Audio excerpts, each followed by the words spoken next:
decisive, tough. This is Nationwide at 5. Good afternoon, I'm Robianne Williams. And I'm Mahiri Stewart. In Nationwide news at this hour, several schools or previously labeled underperforming return outstanding performances in math and English. That's according to the latest CSEC results released today.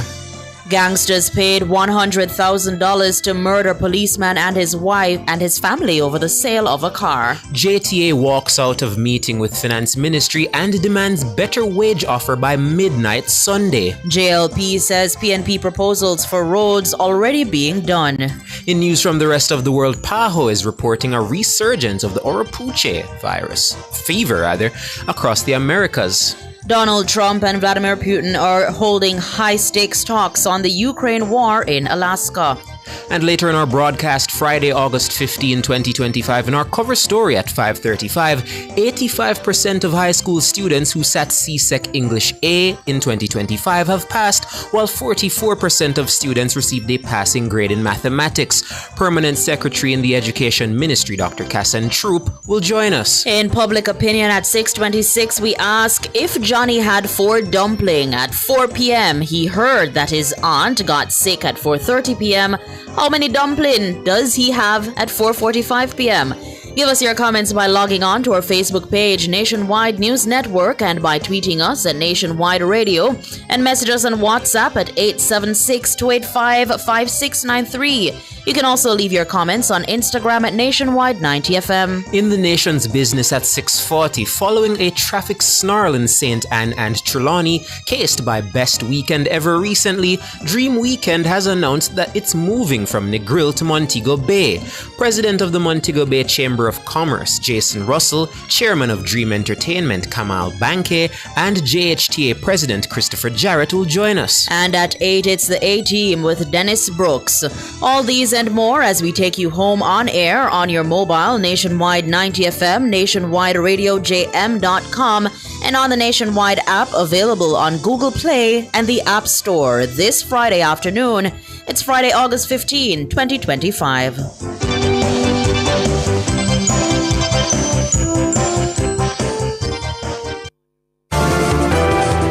If it's news, it's got to be Nationwide 90 FM. Now the details. 100% of high schools previously considered underperforming have improved their performance in this year's CSEC English A examinations. That's according to the latest CXC data released on Friday. In addition to their performance in English A, 73% of the schools saw improvements in mathematics. Mahiri Stewart has that story. The underperforming schools were added to the ministry's National School Learning and Intervention Plan, NSLIP. The plan was introduced in 2021 to guide curriculum management at the start of the 2021-2022 school year. To date, 56 of Jamaica's high schools are part of the plan. The plan appears to have worked. All the schools have recorded improvements in their English passes for 2025. The most significant improvement in performance was at Glengough High, where the pass rate soared from 16.7% in 2024 to 82.8% in 2025. That's a 66.1 percentage point increase. The Portland-based Fair Prospect High also saw a significant jump in performance in English, moving from a meager 9.5% in 2024 to 73.7% in this year's sitting of CSEC English. Other schools that recorded significant jumps in performance include Charlie Smith High, Bustamante High, and Greater Portmore High. The NSLIP schools saw similar success in mathematics. 73% of NSLIP schools recorded a higher pass rate for mathematics. The most improved school in math was the Clarendon-based Edwin Allen High. The school went from 25.4% pass rate in 2024 to 74.1% this year. Education Minister Senator Dr. Dana Morris-Dixon credited the interventions of the ministry for the improved performances. There were mathematics and literacy camps across the island. We had camps in Christmas. We had camps in the Easter holiday. I went visiting during them. I actually got to teach at one of them. It was real. These are things we were doing. And you saw our teachers coming out and helping. You saw our coordinators, our maths coordinator, our literacy coordinators being there with them, working deeply with the schools during these camps. Mahiri Stewart for Nationwide News. There's been a marginal improvement in the pass rate in CSEC mathematics across the region. That's according to the results of the 2025 sitting of the Caribbean Secondary Examination Certification. The pass rate climbed from 36% in 2024 to 39% in this year's sitting. That's a 3-point improvement over last year. Khaleesi Wright reports. Mathematics has been a consistent challenge across the Caribbean region. Last year, CEO of CXC, Dr. Wayne Wesley, voiced concern about the performances being recorded in the subject. While there's still work to be done, the 2025 improvement is being seen as a step in the right direction. In addition to math, English A also saw improvements, moving from 76% in 2024 to 80% in this year's sitting. But English B saw a steep declining, with the pass rate falling from 84% last year to 69% in 2025. Additionally, French saw a major improvement in passes across the region, standing at 70% compared to 57% last year. The three major science subjects, physics, biology, and chemistry, saw pass rates of 64%, 82%, and 69% respectively. There was a slight increase in biology compared to the 76% pass rate recorded last year. Physical education, food and nutrition, and family resource management gave some of the highest pass rates with 98%, 91%, and 87% respectively. Khaleesi Wright for Nationwide News. Meanwhile, CEO of CXC, Dr. Wayne Wesley, says the number of students across the region who will now leave high school with 5 or more subjects has increased by 3%. This includes mathematics and English language. Last year, I reported that 41% of those students who wrote 5 subjects or more actually achieved 5 subjects, including maths and English. I'm delighted to say this year that that number has moved forward to 44%. So 3% increase in the number of students who have now received 5 subjects, including mathematics and English. He says CXC will soon launch a revised syllabus for mathematics and English. This new syllabus will be launched under the CXC's new qualification called the Caribbean Targeted Education Certificate, CTEC. Dr. Wesley says it's set to be rolled out in September. For the CTEC, which is the Caribbean Targeted Education Certificate, we have developed and modularized the English syllabus and the math syllabus in 3 modules. And those new syllabuses will be placed in the school system come September, starting this September. And I'm pleased to also say that we are starting the pilot with 3,000 students across the region who will write that new form come May, June next year. Dr. Wayne Wesley, CEO of CXC. Nationwide News understands that the deadly gun attack on a policeman and his family in St. James last Saturday was a paid hit, allegedly stemming from a dispute over the sale of a motor vehicle. The attack claimed the life of the policeman's wife and left him and his 5-year-old son hospitalized. The woman alleged to have orchestrated the hit is in police custody. Robian Williams tells us more. Sources say the policeman and his wife sold a motor vehicle to a woman for approximately $2 million. A payment plan was reportedly agreed upon, but soon after, the woman allegedly failed to honor the agreement and began avoiding payments. When the couple pressed for the outstanding sum, the woman allegedly reacted with hostility. Sources say she then contracted a gunman, paying him $100,000 to kill them. According to police reports, on August 9, the policeman, his wife, and their 5-year-old son drove to a location in Reading, St. James, where he had arranged to meet the woman. Shortly after arriving, the family came under gunfire. The policeman's wife was shot multiple times and died at the scene. The policeman and his young son were also shot and injured. The policeman, who is attached to the Area 1 Lottery Scam Task Force, was initially thought to have been targeted because of his role in the force. Following the incident, the police launched targeted intelligence-led operations. These led to several deadly confrontations. On Monday, August 11, 2 men were fatally shot in separate incidents. They are Andre Reed, also called Zul or Little Zul of Bull Bay, St. Andrew, and Lindell George Gray, also called Frass or Sassafras of Mafuta, St. James. Police say Reed was the reputed leader of the Catan Defense Force KDF gang, which operates in Catan Lane, Mount Salem, St. James. On Wednesday, August 13, police intercepted 2 men in Salt Spring, St. James. An alleged shootout ensued, and one of the men escaped. When the shooting subsided, 24-year-old Orlando Thomas, also called Ninja, of Betheltown, Westmoreland, was found with gunshot wounds. Thomas is believed to be the triggerman in the August 9 attack. A firearm and ammunition were reportedly seized from his body. Investigators say only one suspect remains on the run.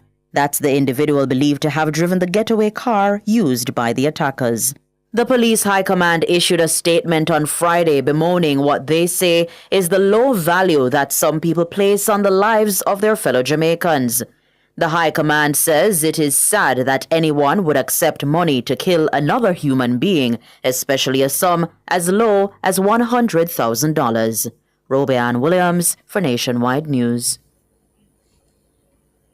The Jamaica Teachers Association, JTA, has given the Finance Ministry a deadline of midnight August 17 to present a better wage proposal for the nation's teachers, failing which it will activate its membership to respond. The JTA has not clarified what form that response will take. It follows JTA representatives walking out of a meeting with ministry representatives on Friday. JTA's president-elect, Mark Malaver, says the teachers are restive. Are we expecting industrial action? Well, at this point in time, all options are on the table. The matter will be placed to our delegates, and we will subject ourselves to the dictates of our delegates. Do you foresee a disruption in our school year come September? Well, what I can say to you is that the teachers are highly agitated. We are in WhatsApp groups with our teachers. They are highly agitated, and all that we are asking for is a livable wage. No explanation was given as to why. The minister indicated that this was not a negotiation meeting. We countered the minister to say that was what we came for, to negotiate. The minister sought to bring up previous matters which we felt were closed, and we indicated that to the minister and that we are essentially here to continue negotiations. Mark Malaver, president-elect of the JTA. In a statement issued after the talks, the JTA says the nation's teachers deserve a livable wage. The ministry has offered 0% in year 1 and 2.5% in the following 3 years. The JTA says the offer is disappointing and unacceptable. The association is demanding that a revised offer be placed on the table ahead of its annual conference scheduled for August 18 to 20, 2025 at the Princess Grand Hotel in Hanover. In the race to 32, facts matter. Did you know that the number of persons who voted in the 2020 general election was at 27-year low? Yes, that's a fact. In 2020, 724,317 persons voted in a general election, which was held amid the COVID-19 pandemic. That number was the fewest to vote in an election since 1993, where 675,296 votes were cast.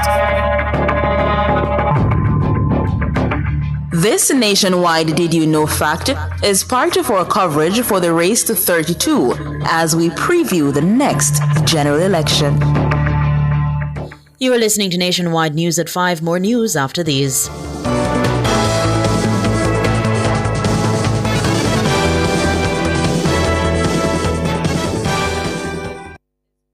It's IQ Optical's sizzling summer sale. For this month only, get 50% off lenses when you purchase a frame. Kids get free lenses with a purchase of a frame. Make the intelligent choice with IQ Optical. Conditions apply. The time by IQ Optical is 14 minutes after 5.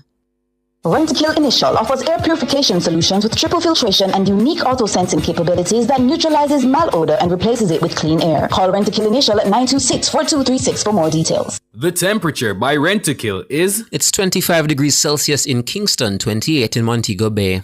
If a hurricane mash up your house tomorrow, would your insurance fully cover it? Many Jamaicans are underinsured and don't even know it. One hurricane and they could be paying millions out of pocket. BCIC's free property valuation tool is here to help everyone update their home's rebuilding cost. Plus, when you update your sum insured with BCIC, you'll get $5 million in free contents insurance and up to 12 months to pay. Visit bciconline.com.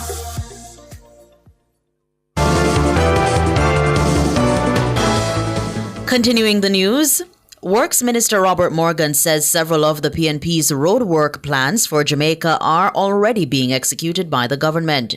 Minister Morgan was reacting to the PNP's Mission Jamaica Love manifesto while speaking with Nationwide News. He first took aim at the PNP's plans to rehabilitate and maintain farm and country roads.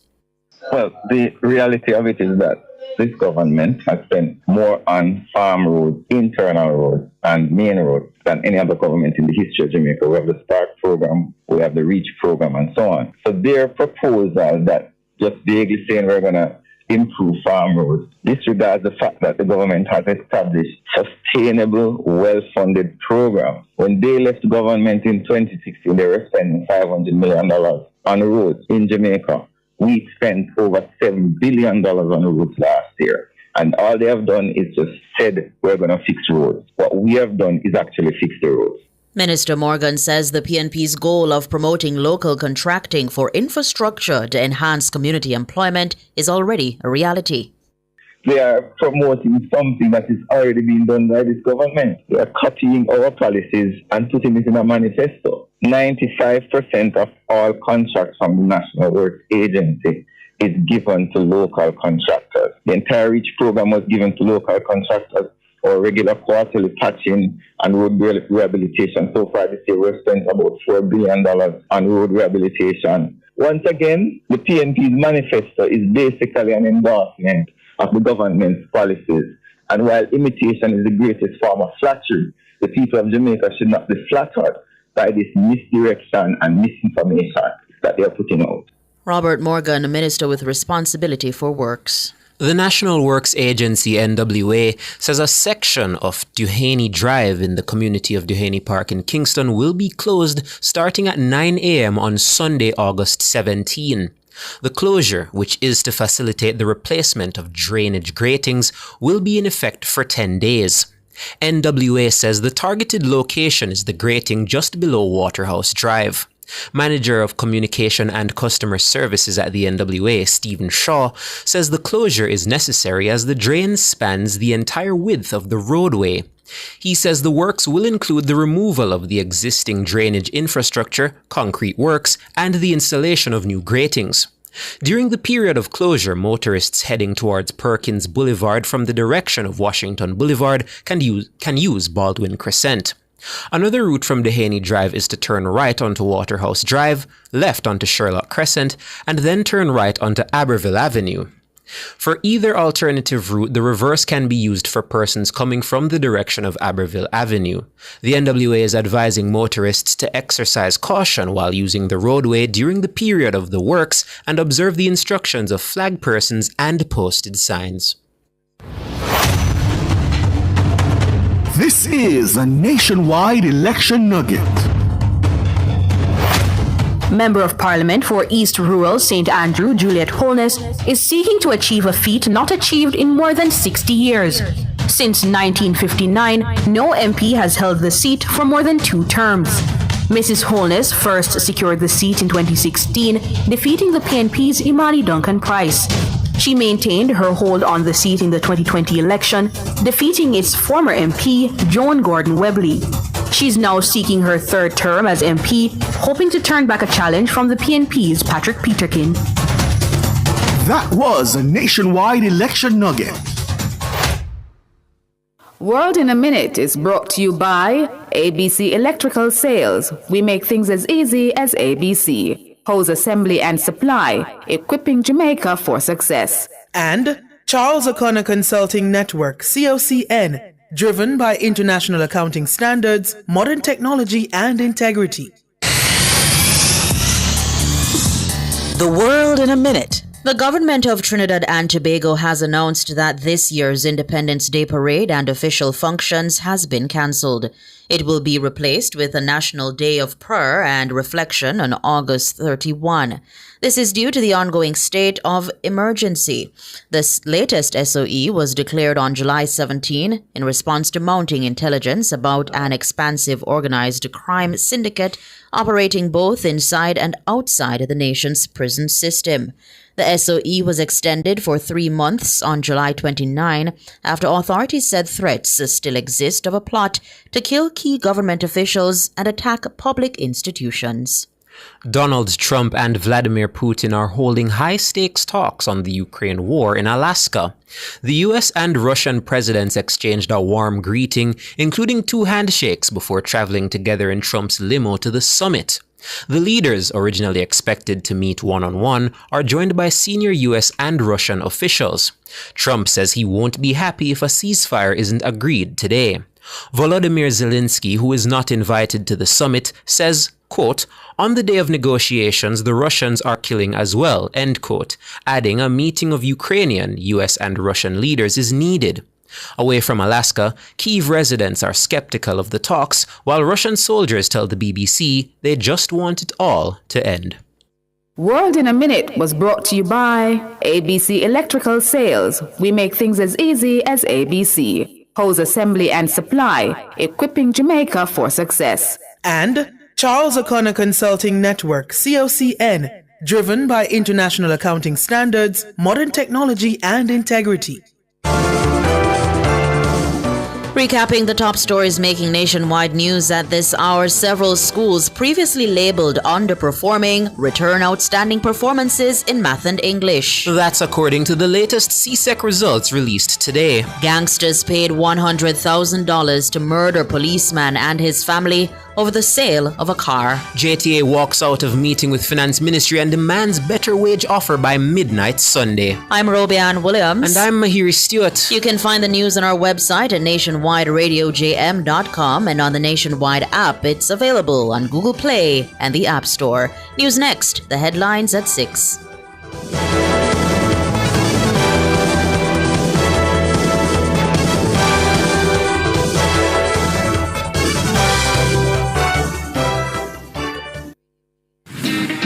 Paying bills just got easier. With Evolve Bill Pay, the new bill payment service by Supreme Ventures, you can settle your light, water, telephone, and internet bills at over 180 Supreme Ventures locations island-wide, right where you live and shop. Pay, play, and go with Evolve Bill Pay. Evolve Bill Pay. Fast, easy, right round the corner. Truth is, HIV affects everyone. Truth is, avoiding care leads to a weaker immune system. That means you could get really sick. The truth is, the hardest pill to swallow isn't the medication. It's the problems that follow when you don't take them. Let's get through this together. Remain in care. You can live life to the fullest with HIV. And that's the truth.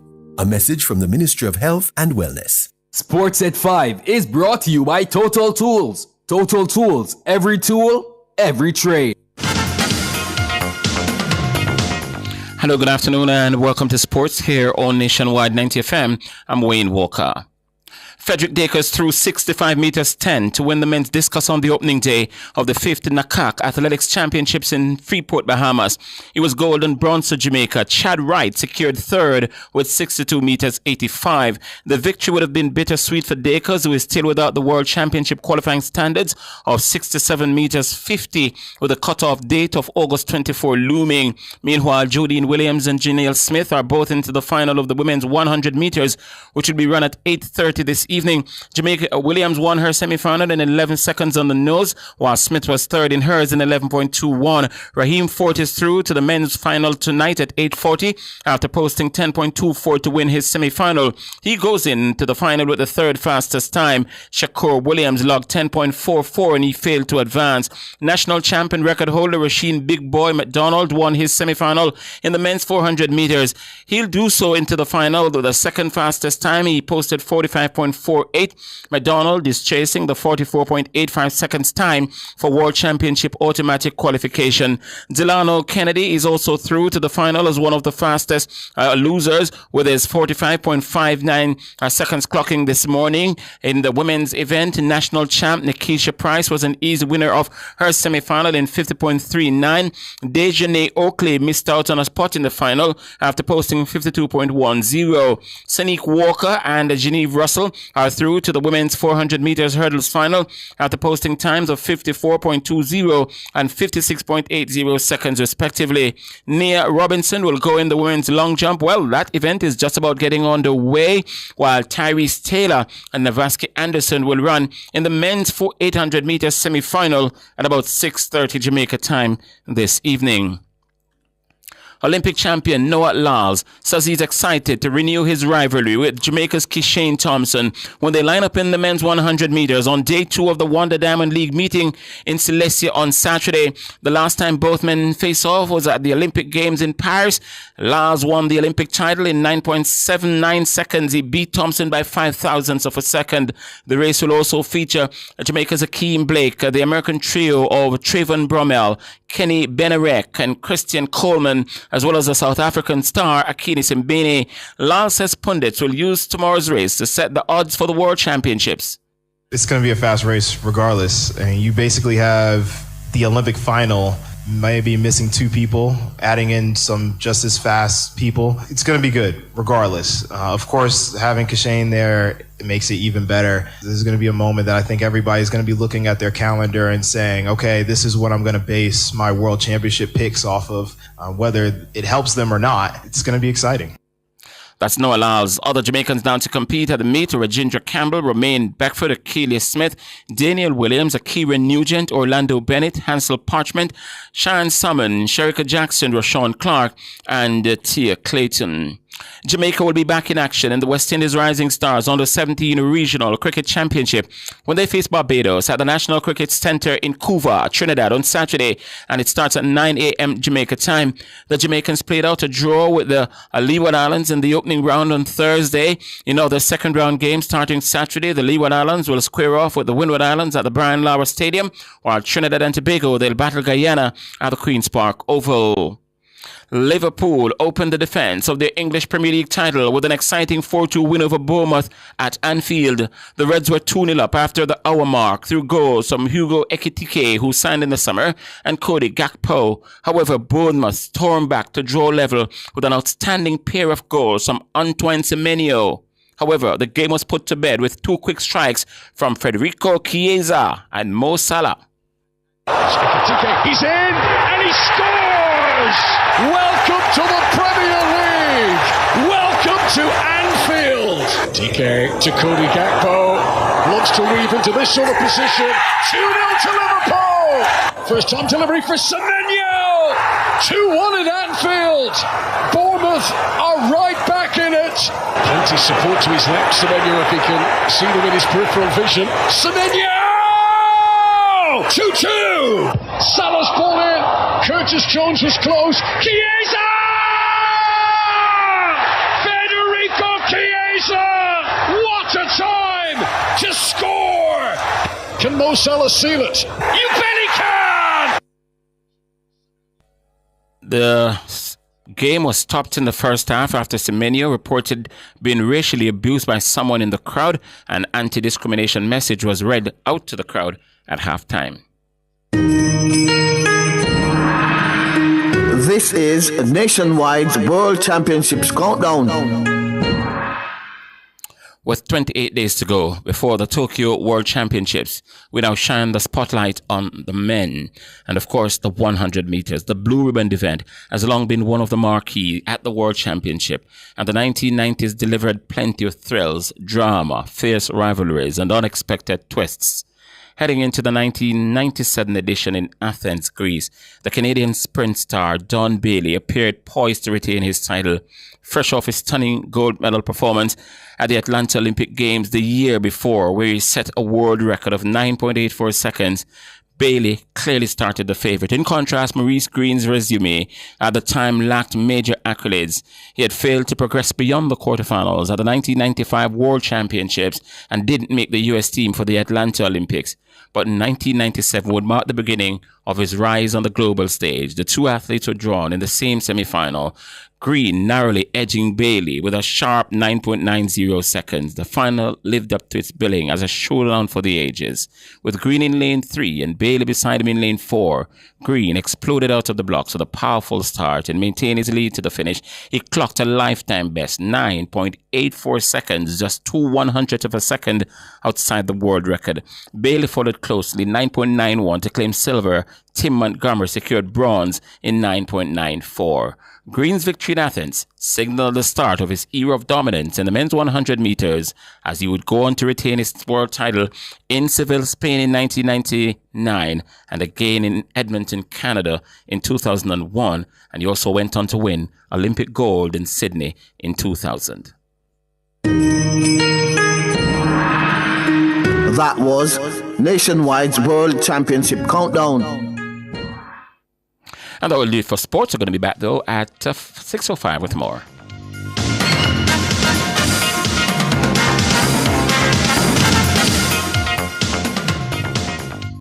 Sports at 5 was brought to you by Total Tools. Total Tools, every tool, every trade.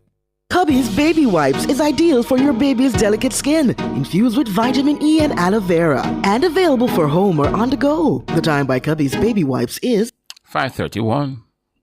From Kingston to the world, from Montego Bay to new adventures, and from Ocherias to endless possibilities. Wherever you're headed, we will proudly take you there. Jamaica's Airport, your global gateway. The temperature brought to you by the Airports Authority of Jamaica is 25 degrees Celsius here in the nation's capital, Kingston. It's 28 in the western city, Montego Bay. The wait is over. Spark is coming to you. Across Jamaica, we'll be fixing 10 roads per constituency. Over 100 roads will be fixed by September and 630 roads overall. This is real action, real improvement, real results. Every Jamaican deserves safer, stronger roads. Spark, the next chapter in Jamaica's infrastructure development. If a hurricane mash up your house tomorrow, would your insurance fully cover it? Many Jamaicans are underinsured and don't even know it. One hurricane and they could be paying millions out of pocket. BCIC's free property valuation tool is here to help everyone update their home's rebuilding cost. Plus, when you update your sum insured with BCIC, you'll get $5 million in free contents insurance and up to 12 months to pay. Visit bciconline.com. Want to reduce your high electricity bills? Then Peak Energy has the solution for you. From grid-tied to hybrid solar inverters with full lithium-ion battery pack. Installation and maintenance packages available. Visit us at Shop 1, 3 Mosquito Valley Road, Red Hill, St. Andrew. Call 876-279-8820 or 944-0668. Or email us at peakenergysolutionsja@gmail.com. Peak Energy for everything solar. Exciting news! The Design Studio on Nationwide 90 FM just got a whole lot bigger. Join us this and every Saturday now from 1 to 3 p.m. for an exclusive show that elevates your home, mind, and soul. Discover the latest interior design trends to create your dream sanctuary. Unlock your true potential with personal growth strategies. Nourish your body and spirit with expert wellness tips. Don't miss out on the inspiration you need to live your best life. Tune in to the Design Studio this and every Saturday from 1 to 3 p.m. and take the first step towards a more fulfilling you. Make me sweat, make me harder. It is God who always is pursuing us. Not we trying to pursue God and can't find Him. And if you are frantically trying to get God to do this or that for you, my advice for you is chill out and realize that God is saying to every one of us, be still and know that I am God. Learn more on Leading the Way with Dr. Michael Youssef. Leading the Way airs on Sundays 11 to 11:30 a.m. on Nationwide 90 FM, the new revolution in media. You hear, say Nationwide back to school fair get pushed back to August 23? What? Push back? Lord, man, me need ready if you go Harmony Beach Park, you know. Yeah, man, but them push it back to make it bigger and better. More vibes, more giveaways, and more things for everybody enjoy. So tell me something. The book swap still have a one? Yes, man. Still bring the books the kids don't need, and them can swap it for the ones them can use. Plus, them are gonna have health screening, school supplies for buy, banks and location, and enough giveaways. Alright, me like the sound of that. But anything else I want? Then no must. Me hear say them have domino tournament, scavenger hunt, and beer things for the whole family. So make sure you register. Register? So how me have to go register now if you go in if it's free? Because once you register, you automatically get entered to win the grand prize in the special raffle. Me have to go call up some of my friends them cause we can't miss this. So tell me now, what the new date? August 23, same place, Harmony Beach, Montego Bay, from 10 a.m. to 6 p.m. Nationwide 90 FM's Back to School Fair. Bigger, better, and full of vibes. The NNN Back to School Fair is brought to you by KFC, Massey Distribution Jamaica Limited, Cozy Corner, Phoenix Vision Center, the Jamaica Public Service, the Jamaica Customs Agency, the Urban Development Corporation, UDC, Friends of the Mayor's Parlor, JTA Credit Union, Stewart's Automotive, J&J Pharmacy, Hospitan, Budget Car Rental, Digicel Foundation, Sun Life Tours JA, Pop Fashion Limited, Charm West Limited, Discount Lumber and Hardware Limited, and All American Institute of Medical Sciences.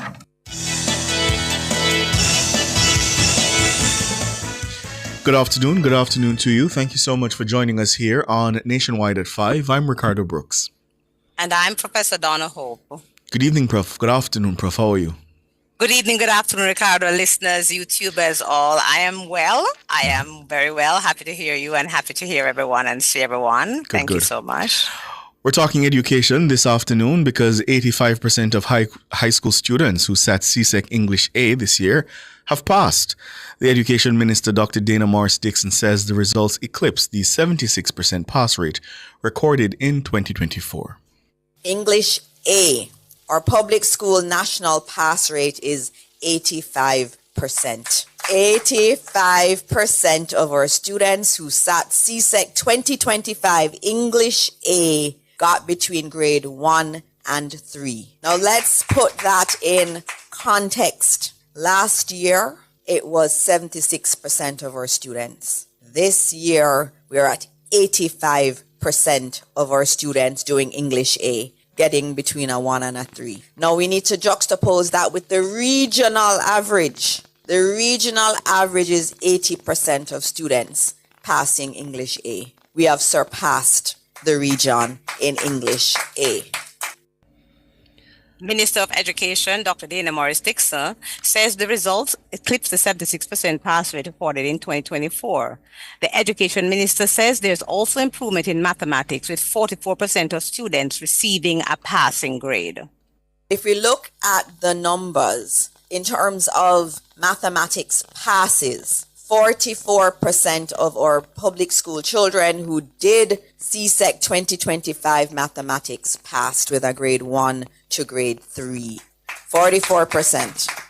We obviously want that to be higher, but last year it was 39%, and the regional average is 39% of students passing mathematics. We are above the regional average again in mathematics. Meanwhile, the minister says the English A passes are now back to pre-pandemic levels. We are approaching, we're inching up towards pre-pandemic numbers. And so in 2029, we would have been at 54%. And so we're slowly moving back to that in terms of mathematics. But what I should note, though, is in relation to English, that we are back to pre-pandemic and above. So with English A, in 2019, the pass rate for English was 82.8%. This year, it is 85%. So we've gone beyond pre-pandemic. So I think in terms of English, we're there. We're back to where we need to be. Dr. Dana Morris Dixon, Minister of Education, 30,504 students were registered to sit the CSEC exams. Almost 94% of that number actually turned up for the exams. And joining us, of course, to discuss further is the Permanent Secretary in the Ministry of Education, Dr. Kassan Troop. Good afternoon, Dr. Troop. Good afternoon, Hi, Dr. Ricardo. Good afternoon, Professor. Good to hear you. Thank you Good for to telling hear you. Jamaica for good news. All right, let me ask you, Dr. Troop, to take off the PS hat for a second and put on your hat as a principal, a former educator, and I want you to assess these results through that lens before you give me big picture ministry assessment. Yes. Ricardo, this is a good look for our education system. If I were a principal today, I would just be turning over, singing, calling all my teachers that I used to do at Denby. Something like this happened, I would call my teachers in. I would send up to Captain in Maypen.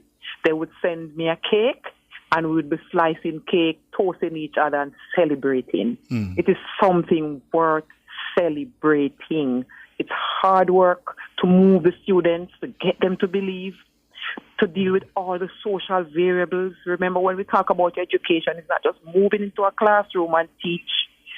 For every accident recorded that happens on the road and we lose a student or we lose a parent, it affects the schoolroom. For every father or mother that dies from any type of criminal offense, it affects the schoolroom. That's the kind of atmosphere in which we work. We are doing grief counseling around the clock. For every difficulty that a parent is facing, no job, no family support, it affects a child, and it comes right into the schoolroom. To deal with that and to deal with the challenges of development for our young people and to deal with the difficulties of teaching and learning, and then to get this kind of a score as a school leader, I'm ecstatic. I'm proud of our children. They have shown us that they are resilient. Our Jamaican education system is resilient. We are bouncing back, and I'm grateful. And there are obviously multiple touch points. I'm sorry, Professor, let me just follow up with this, because you mentioned some of those touch points, PS, but one of the things that stood out to me, and I had to call my colleague and ask him if he's sure that these numbers are correct, and I'm talking about the National School Learning and Intervention Plan, NSLIP. And let me just read for the listeners some of what we found here. So 56%, for 56 of the schools are part of the plan, right? And 100% of them improve their performance in CSEC English A. And here it says that Glengoff High moved from a pass rate of 16.7% in just last year, and this year, listeners, 82.8%. That's an improvement of 66.1 percentage points. How is that possible? Well, Ricardo, you have to also remember the numbers, right? Yeah. So they would normally perhaps send in a small number. So the numbers will move, and based on the number of students that they send up and the success of those students, then you will see a jump in the performance. So sometimes we when you look at the percentage and you want to understand that grand move, you also have to look at the numbers. But when you look at Edwin Allen, for example, I mean, we talked about the movement in math for that school. For them, they sent up a large number. I'm trying to... And they moved from 25.4% in math to 74.1% passing this year. And you want to recognize a performance like that because of the number. Edwin Allen, in math, in English, they sent up 217 students, right? 210 turned up, and 175 of them got a passing grade. Minister, could I pose a question, Ricardo? Yes. Well, one of the things, Minister, is Dr. Shroop, I'm thinking about the Minister. From the ministry's perspective, of course, increase and the improvement in the pass rate. And I usually like to ask, what level are the passes that we're talking about? Because, the CSEC is graded level 1, level 2, level 2. So they are at all levels. 1, 2, and 3. Yes, it's a mix. We just put them into 1 and speak to passes, because once they have a 1, 2, or 3, they can matriculate. Exactly. We're up on the break. Let's take the break. After the break, PS, I want you to help me understand what NSLIP involves. What are some of the actual strategies? Because I think that's what most people are thinking this afternoon. What on earth did you do in a year that caused these kinds of improvements? After the break.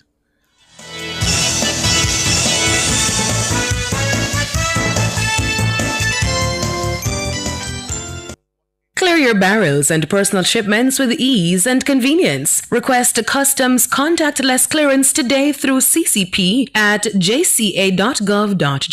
The time by the Jamaica Customs Agency is 5:45. It's 50 minutes to 6. Bird Shack Fried Chicken Summer Vibes Promotion. Spend $1,000 or more at any store this August and win weekly prizes of JBL speakers or earbuds, plus a grand prize of a 50-inch smart TV. Bird Shack Fried Chicken. The temperature brought to you by Bird Shack Fried Chicken is... It's actually cool. 27 degrees here in Kingston, 27 out west in Montego Bay. Are your devices accurate? Are they calibrated? Even small errors can lead to big problems. That's why Jamaicans trust the Bureau of Standards Jamaica. From food to fuel, health to hardware, our metrology and testing division provides world-class calibration and measurement services to keep your devices precise and your business meeting global standards. Whether you're weighing goods, monitoring temperature, or relying on the accuracy of devices, we get it right every time. Our advanced equipment and experts help you move with confidence. Call 876-618-1534 or visit bsj.org.jm. The Bureau of Standards Jamaica. From lab to market, the power of precision, powering accuracy, ensuring safety. For all your electrical needs, visit ABC Electrical Sales. They stock a wide variety of electrical supplies, including plugs, switches, panel boards, and conduits, plus energy-saving fixtures. ABC Electrical Sales stocks brands like GE, Siemens, Philips, Cutler Hammer, and Allen Bradley. They also offer free island-wide delivery just to suit your needs. Visit them at Shop 8, Hagley Park Plaza, Kingston 10, or call 876-754-3714-5 or 876-754-3825-8. ABC Electrical Sales, for a better choice in the electrical business. Outperform, outlast, we top performance, Jackama, reliable, full stop, not comma. We have the expertise for drilling and demolition. We have the power tools for plumbers and electricians. Fancy electrodes, 3 parts and 3 repairs. 3 parts, 3 repairs. In 2 to 3 years.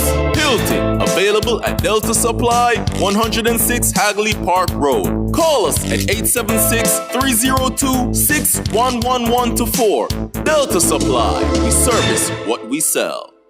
A+ for back to school? Yep, you can score that. Just grab an A+ back to school loan from Access Financial. Why? Reduced interest rates, duh. Plus, you could win your loan interest free. That's right. Apply for an A+ back to school loan and you could be entered to win your loan interest free in the Lucky Loans promotion. From school fees to footwear, uniforms to book lists, we've got you covered. For back to school, the only thing you need is a reduced rate loan from Access Financial's A+ back to school promotion. Conditions apply. Thank you so much for staying with us here on Nationwide at 5. There are wide smiles, I imagine, at the Education Ministry's Hero Circle offices, indeed at schools across the country, because the students in this year's sitting of the CSEC and CAPE examinations, they have done well. We have with us the Permanent Secretary in the Education Ministry, Dr. Kassan Troop, and before the break, we were talking about one of the successes, the Ministry's National School Learning and Intervention Plan, NSLIP, showing that 100% of the schools that are part of this program recorded passes in CSEC English, and 73% of them saw improvements in mathematics. And before the break, PS, I wanted to understand, what are some of the actual strategies that you use over the period of a year to see this kind of movement? Right. So just to go back to the acronym NSLIP, Ricardo. So we designed this to show a partnership between the ministry and the school, hence the national. So the ministry and the school working together for the implementation of learning. And it really came out of COVID.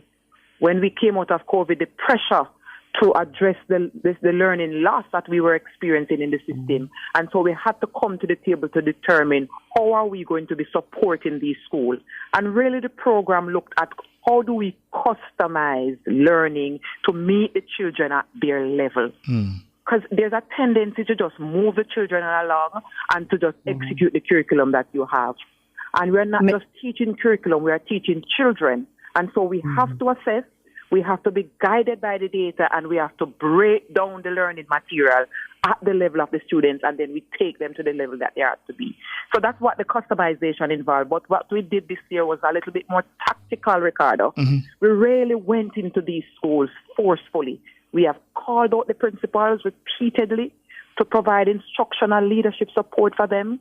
I personally, I'm a former principal, and I have the experience of turning around mathematics performance at Denby. We moved that from 33% to 73%, and then we moved that to all the children sitting and passing. So I had that experience, and I shared my testimony with the principals, walking them through the strategies that we engaged at Denby, one of which was to look at the timetable, increasing the number of hours for mathematics. And when we talk about people going above and beyond, then the teachers stayed back, the students stayed back. We extended the day, right, for learning, for mathematics education for students. And then we did this in these schools. We did it creatively. We did it through the camps. We did it through the online camps. We did it through the extra lessons. So we were deliberately on the ground. Even in the holidays, Ricardo, we were in the country. And I must tell you, and thank the parents for sending out the kids. We had literal camps at the schools where the children came out and the focus was on mathematics. So again, extending the hours of work to unpack the topics and also to practice. Nothing beats practice once you understand the concept and can practice. So we did that, right? We also spent some time resourcing differently. I told my principals that colleagues, we have to give the teachers the tools to do their work. And one of the things we did last year is to send out a clear bulletin. When you receive your operational budget, the resourcing for learning must be non-negotiable. And we had put out a guide out there to say at least 35% of your grant must be spent on buying the teaching and learning materials for the teachers to execute the lessons. We showed them how that could be done, and I spoke about my own experience in doing that at Denby. Of course, we have our coaches and our specialists. We didn't spread them right across the system this year, Ricardo. We targeted them. I would like just a question, Ricardo. Dr. Troop, congratulations to the ministry, the teachers, the schools and staff, because one of the things that happened is that at the end of it, the end result, which we see in all of the congratulations and the sharing of CSEC passes online, I've gotten quite a few in my WhatsApp. You mentioned that the parents, in a lot of ways, participated by sending out the children. Did the parents in any additional way also try to assist in this project, this process that the ministry, with your help and the teachers, the schools and the principals put in place to assist our children? What role did the parents play? Our parents are not bystanders, They try to give their support. But in these NSLIP schools, I must confess, Professor, that the parental engagement is very low. Very low. In our high-performing schools, we see where the parent engagement is high. And so part of the work that we're going to get better at this year is to try to pull those parents in, right? We struggled with them turning up for the PTAs. We struggled with them contributing where they can, because, some can, some can't. And we say, give what you can, right? But we struggled with them supporting even the discipline within these schools. And when we heard the testimonies of the students, their difficulties, it is through that experience that our minister said, we have to do more for the nutritional support. They will tell us when we speak to the students, Miss, we don't have it, Mommy don't have it, right? We are hungry. We cannot come because we don't have the transportation. Those are some debilitating variables in these underperforming schools. And so the ministry has responded in partnership, as you know, with MSET to get the transportation support to our students. And minister has instructed through the budget support that we expand the nutritional breakfast program for these schools. It came out of conversation with these kids, talking to them, hearing their struggles, hearing the struggles of the teachers, miss with need parents, they're not coming. And so this is how we had to pivot in last year, and we're going to get stronger this year to give more support as a thrust of equity. Those who need more need to get more. Indeed. So 56 schools are part of NSLIP, and as I listen to you, I'm thinking... Well, at the high school level, at the high school level, 245, in fact, 189 are primary. Oh, so the primary schools are also on it? Yes. Okay, so I'm thinking at the high school level now, 56, and I'm listening to you outline the strategies, and I'm thinking it would be great if a lot more schools could benefit from this. Are there any plans to scale it to ensure that more schools benefit? Certainly, Ricardo. In fact, that is the instruction we got from Minister today, because as you know, the enrollment is important. So once you do the intentional work at these 56 schools, the numbers would not be significant enough to push the math score to a higher level as we would want it. So we can't just pay attention to these schools now. We have to replicate this strategy in all schools so we can move the math passes even further, because the enrollment in these schools, they are small. So you won't get that big push that we needed to push it to the 50% when we looked at the analysis today. You know, we have to get into more numbers to push the pendulum, and so we're going to be replicating it in other schools. The model works. The model is something I tried at Denby, right? And it is what we unpacked here, and we have the experience of it, showing the other schools that it can be done. Sometimes they don't believe until they try, right? What came out profoundly this year, Ricardo and Professor, is the empowerment session with our students. In fact, we interacted with them this year from the central ministry. We went in and we spoke to teachers deliberately about the performance, about what we are doing as a ministry, about how important it is to make the sacrifice. And then we went down to the students. Every education officer had to go around and convene empowerment sessions, unpacking education, having the students understand the investment we are pouring in and why they need to play their part. And believe me, it was an instructive conversation. On that point of playing their part, because I'm thinking, obviously you'll get some principals who will cooperate and who will be ready to implement the kind of change and, you know, adjustments to curriculum that will be necessary. But how do you deal with the principals who might be stuck in a particular way of doing things and frankly might be resistant to any kind of change? How do you deal with those ones? To be honest, Ricardo, for this group, we got the support from our principals. We really saw from them that they needed us.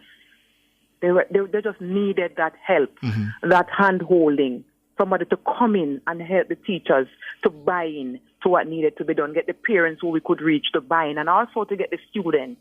So that's the kind of scaffold that we provided as a ministry, being there with them, hand-holding with them, and hoping now this year that they can stand strong on the methodology, seeing that it has worked, and then we can replicate. So we really didn't get any resistance. There was some doubt in the beginning, and that is why I went out. When the CEO said, PS, you have to come to talk to these principals for them to hear your own experience. Because remember, I didn't get a preferred school.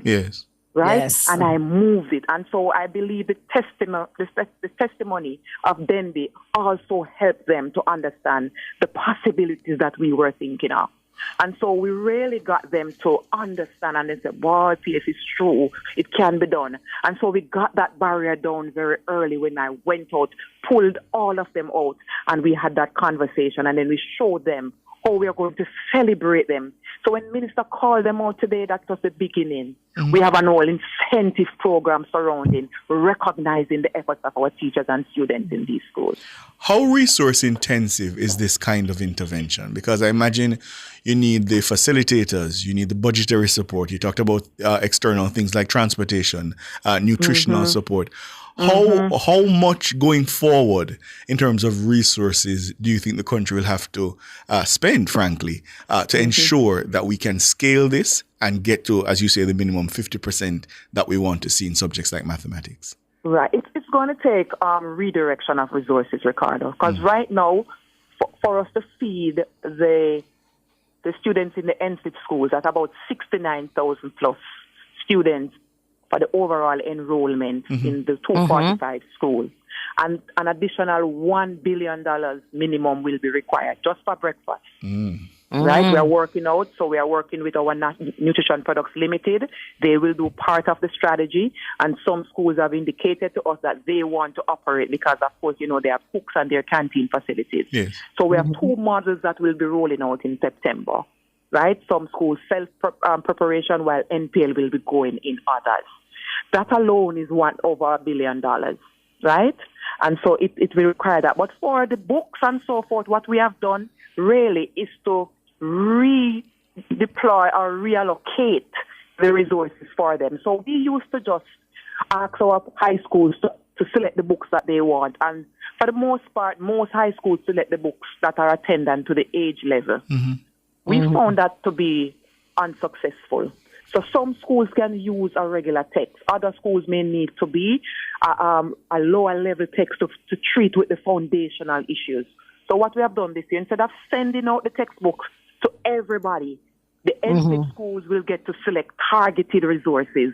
So it is the same money, but it is being spent differently, right? So when last year we procured textbooks, for example, for the primary level. And so those textbooks have a life of 5 years. So what that did this year, once we got the same budget, we were now able to redirect the funds to buy the reading materials now, because you don't now need to buy textbooks this year again, because the books have a life. So that is how we are looking at how we are using the current resources.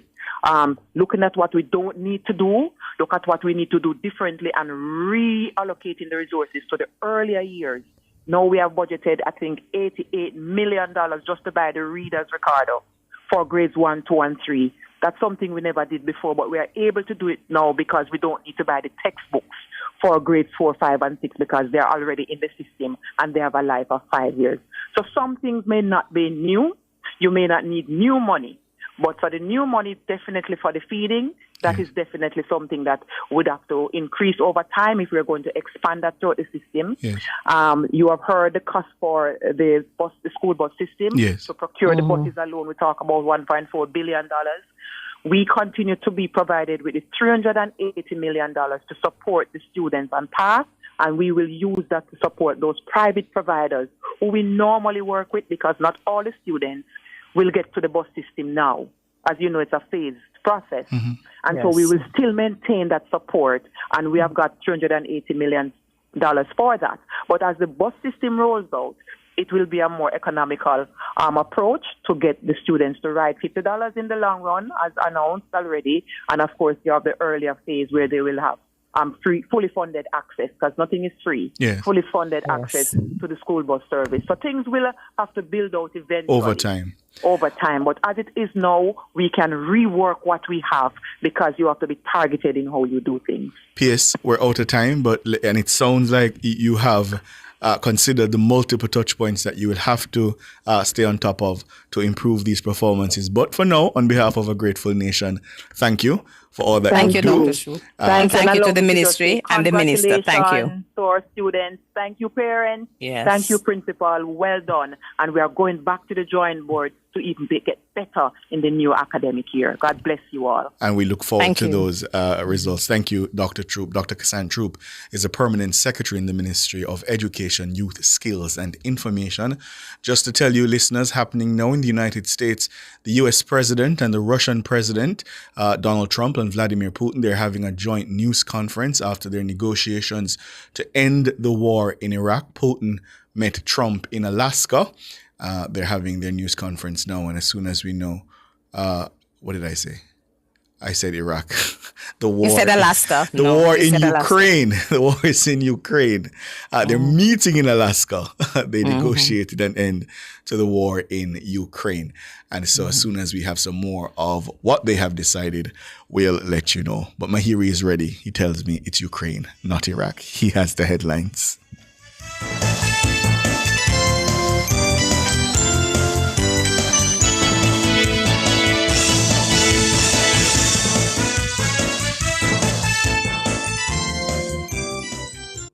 The time brought to you by Guardian Life. Live secure, live easy is... It's 3 minutes after 6.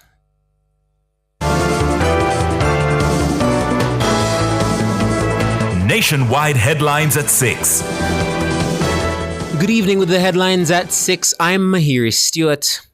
100% of the high schools previously considered underperforming have improved their performance in this year's CSEC English A examinations. That's according to the latest CSEC data released on Friday. The most significant improvement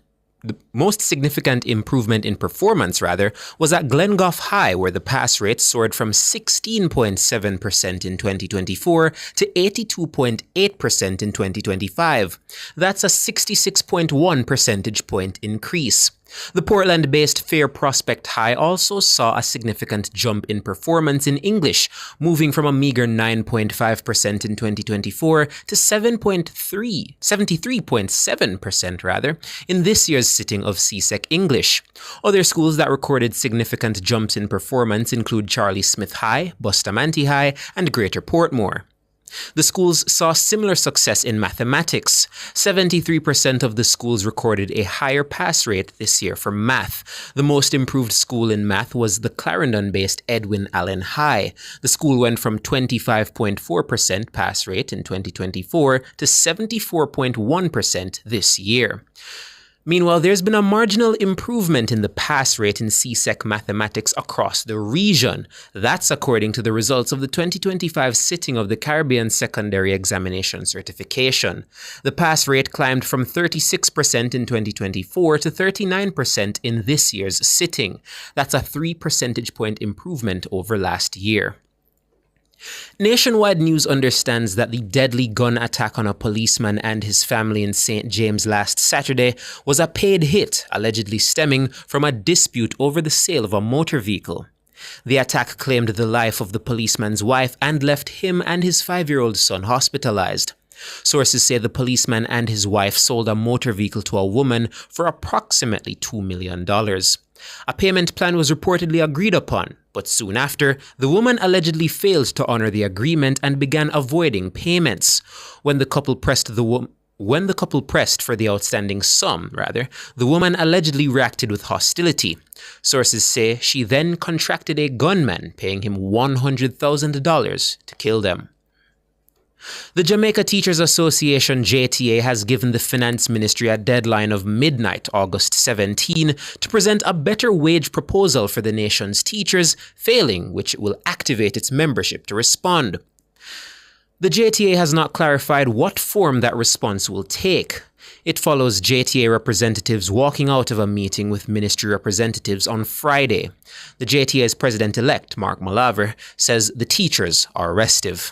Are we expecting industrial action? Well, at this point in time, all options are on the table. The matter will be placed to our delegates, and we will subject ourselves to the dictates of our delegates. Do you foresee a disruption in our school year come September? Well, what I can say to you is that the teachers are highly agitated. We are in WhatsApp groups with our teachers. They are highly agitated, and all that we are asking for is a livable wage. No explanation was given as to why. The minister indicated that this was not a negotiation meeting. We countered the minister to say that was what we came for, to negotiate. The minister sought to bring up previous matters which we felt were closed, and we indicated that to the minister and that we are essentially here to continue negotiations. Mark Malaver, president-elect of the JTA. Works Minister Robert Morgan says several of the PNP's roadwork plans for Jamaica are already being executed by the government. Minister Morgan was reacting to the PNP's Mission Jamaica Love manifesto while speaking with Nationwide News.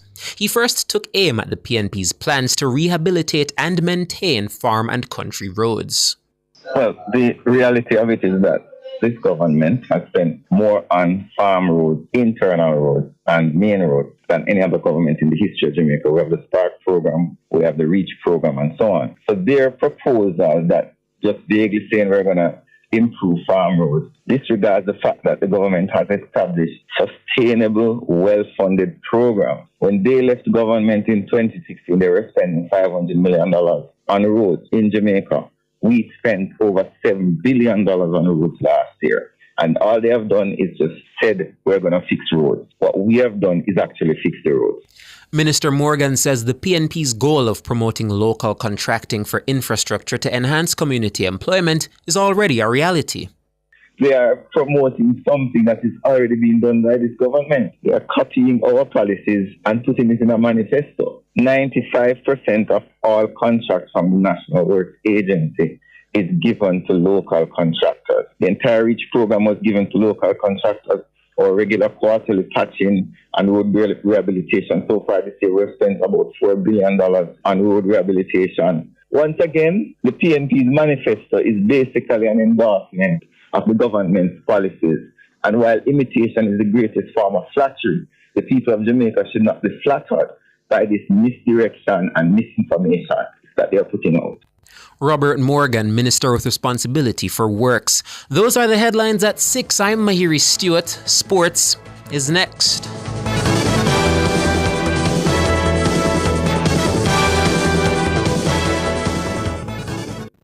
As we enter the peak of hurricane season, don't let downtime disrupt your business. Digicel Business offers secure cloud storage and Jamaica's only Tier 3 certified data center, built to withstand storms and safeguard your data.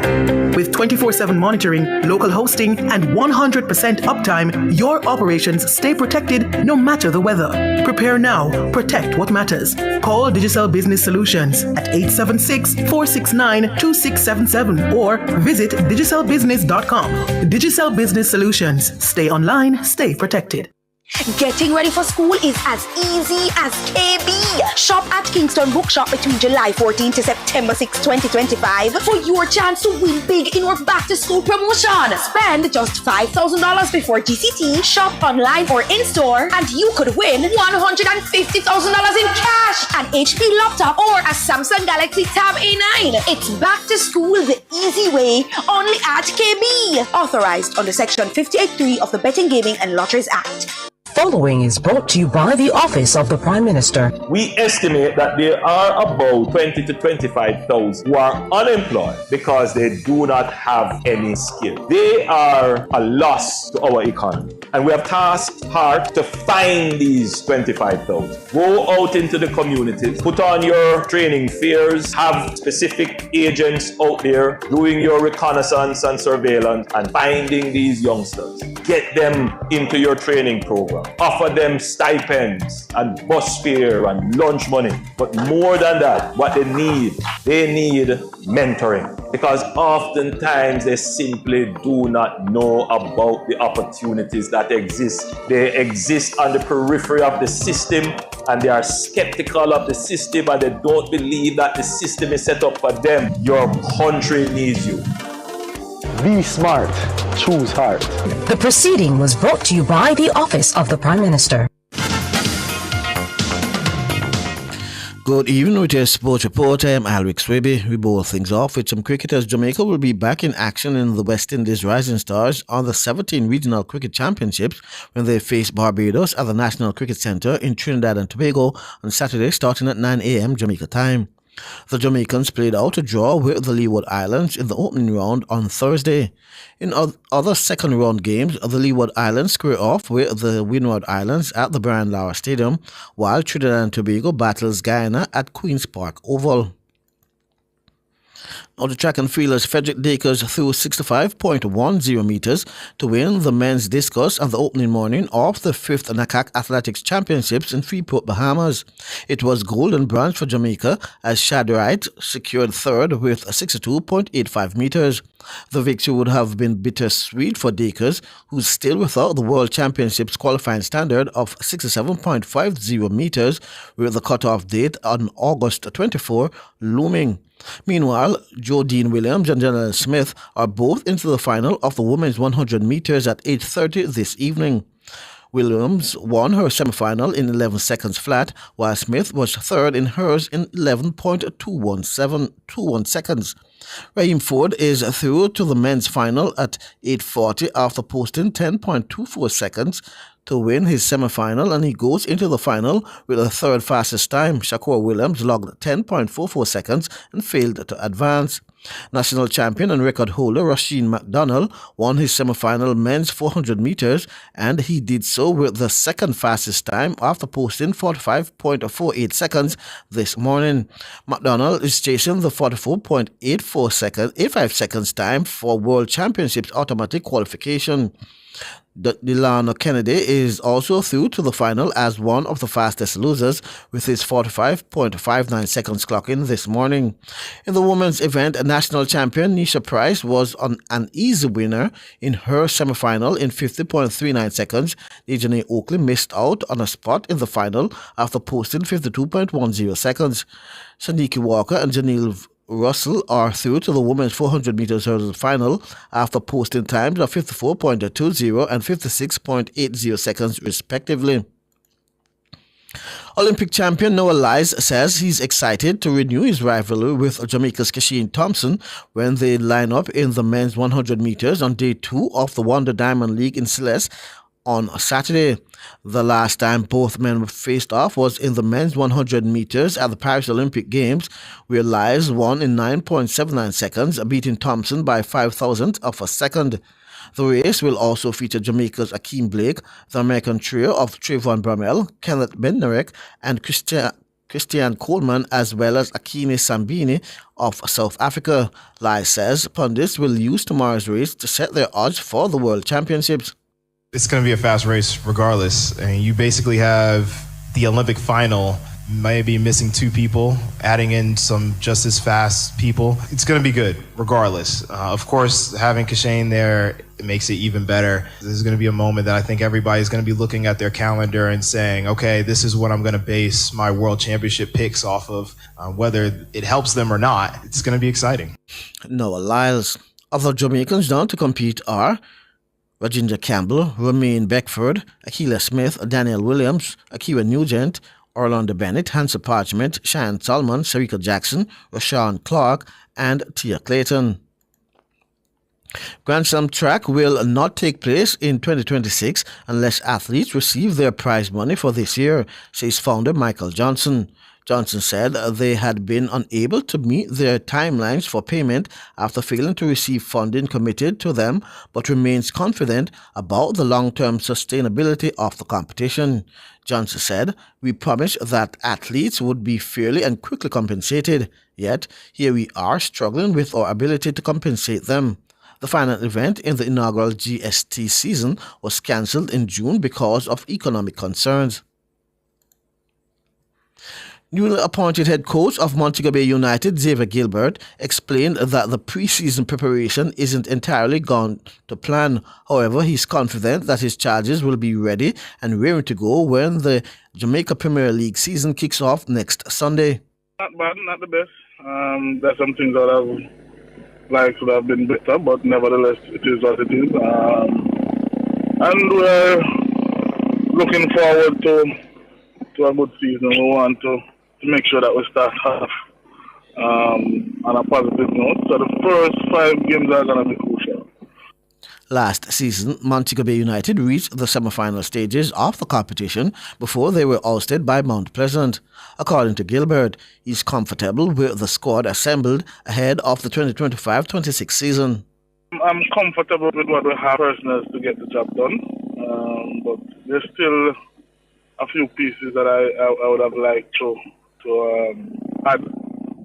But nevertheless, I think we have capable individuals to give a good account of ourselves. Montego Bay United are notorious for sacking coaches. However, the veteran coach believes this is just part and parcel of the game of football. And that's something that, as a coach, you have to be prepared, you know. It's not just Montego Bay. I mean, and that's the business of sports and that's the business of football. That if things aren't going your way, whether it's your fault, players' fault, administration fault, you know, they're going to have to make changes. And the first place they look towards is to see if they can find a different coach. Xavier Gilbert. Now Liverpool opened the defence of their English Premier League title with an exciting 4-2 win over Bournemouth at Anfield. The Reds were 2-0 up after 60 minutes through goals from Hugo Ekitike, who signed in the summer, and Cody Gakpo. However, Bournemouth stormed back to draw level with a pair on goals from Antonio Simeone. However, the game was put to bed with quick strikes from Federico Chiesa and Mo Salah. He's in and he scores! Welcome to the Premier League! Welcome to Anfield! TK to Cody Gakpo. Wants to weave into this sort of position. 2-0 to Liverpool! First time delivery for Semenyo! 2-1 at Anfield! Bournemouth are right back in it! Plenty support to his left, Semenyo, if he can see them in his peripheral vision. Semenyo! 2-2! Salah's ball in. Curtis Jones was close. Chiesa! Federico Chiesa! What a time to score! Can Mo Salah seal it? You bet he can! The game was stopped in the first half after Semenyo reported being racially abused by someone in the crowd. An anti-discrimination message was read out to the crowd at halftime. Now to horse racing, as a chairman of the Jamaica Racing Commission, Clovis Metcalf has confirmed with Nationwide Sports that leading jockey Radish Roman has presented a medical clearance certificate and will resume riding on tomorrow's race card at Caymanas Park. That is correct. He's cleared to ride. Everything is fine. Roman, who suffered falls on back-to-back mounts on the August 6 race day, was barred from racing on August 9. However, Metcalf believed the decision was done in the best interest of jockey as to avoid any possibility of a concussion or future brain damage. He also reminded racing lovers of jockey Romario Smith, who fell from his mount back in 2020. Smith continued riding under similar circumstances and is now wheelchair-bound following significant injuries done to his body, which eventually led to him suffering a stroke. We are following strictly the rule. And the rule says if you fall from a horse, then you need doctor's clearance to ride at the next race meet.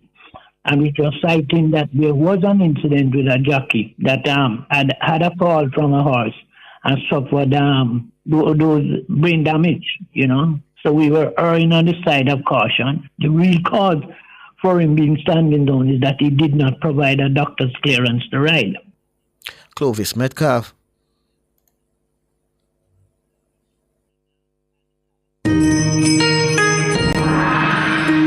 This is Nationwide's World Championships Countdown. With 28 days to go before the Tokyo World Championships, we shine the spotlight on the men's 100 meters. The men's 100 meters has long been one of the marquee events at the World Championships, and the 1990s delivered plenty of thrills, drama, fierce rivalries, and unexpected twists. Heading into the 1997 edition in Athens, Canadian sprinter Donovan Bailey appeared poised to retain his title. Fresh off his stunning gold medal performance at the Atlanta 1996 Olympics, where he set a world record of 9.84, Bailey started as the favorite. In contrast, Maurice Green's resume at the time lacked major accolades. He had failed to progress beyond the quarterfinals at the 1995 World Championships and didn't make the U.S. team for the Atlanta Games. But 1997 would mark the beginning of his rise on the global stage. The two athletes were drawn in the same semifinal, where Green narrowly edged Bailey with a sharp 9.90 performance. The final lived up to its billing as a showdown for the ages. With Green in lane 3 and Bailey beside him in lane 4, Green exploded out of the blocks with a powerful start and maintained his lead to the finish, clocking a personal best of 9.86 seconds. Bailey followed closely in the 9.91 to claim silver, while Tim Montgomery secured bronze in 9.94. Green's victory in Athens signaled the start of his era of dominance in the 100 meters, as he would go on to retain his world title in both 1999 and 2001 and win Olympic gold in 2000.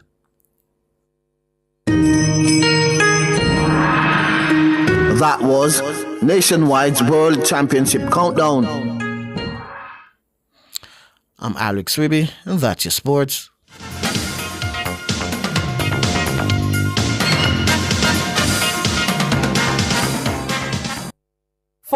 your scales and food processing equipment, call Advanced Scales and Equipment Limited at 876-968-9612 to 5. The time by Advanced Scales and Equipment Limited is 6:23. Enough power tool, big to small. Jackama figure dig the wall. Our Total Tools. Beat walker figure trim the lawn. We have everything your job demand. Total Tools. We rent them, sell them and fix them. Also give Total Tools a call. When I say home improvement, landscape construction, a Total Tools are your option. Home improvement, landscape construction, Total Tools are your option. Total Tools located at 102 Main Street, Ocho Rios, 34 Slipe Road, Kingston. And lot C6 Jackson, Sentence Bay. Call us today. If a hurricane mash up your house tomorrow, would your insurance fully cover it? Many Jamaicans are underinsured and don't even know it. One hurricane and they could be paying millions out of pocket.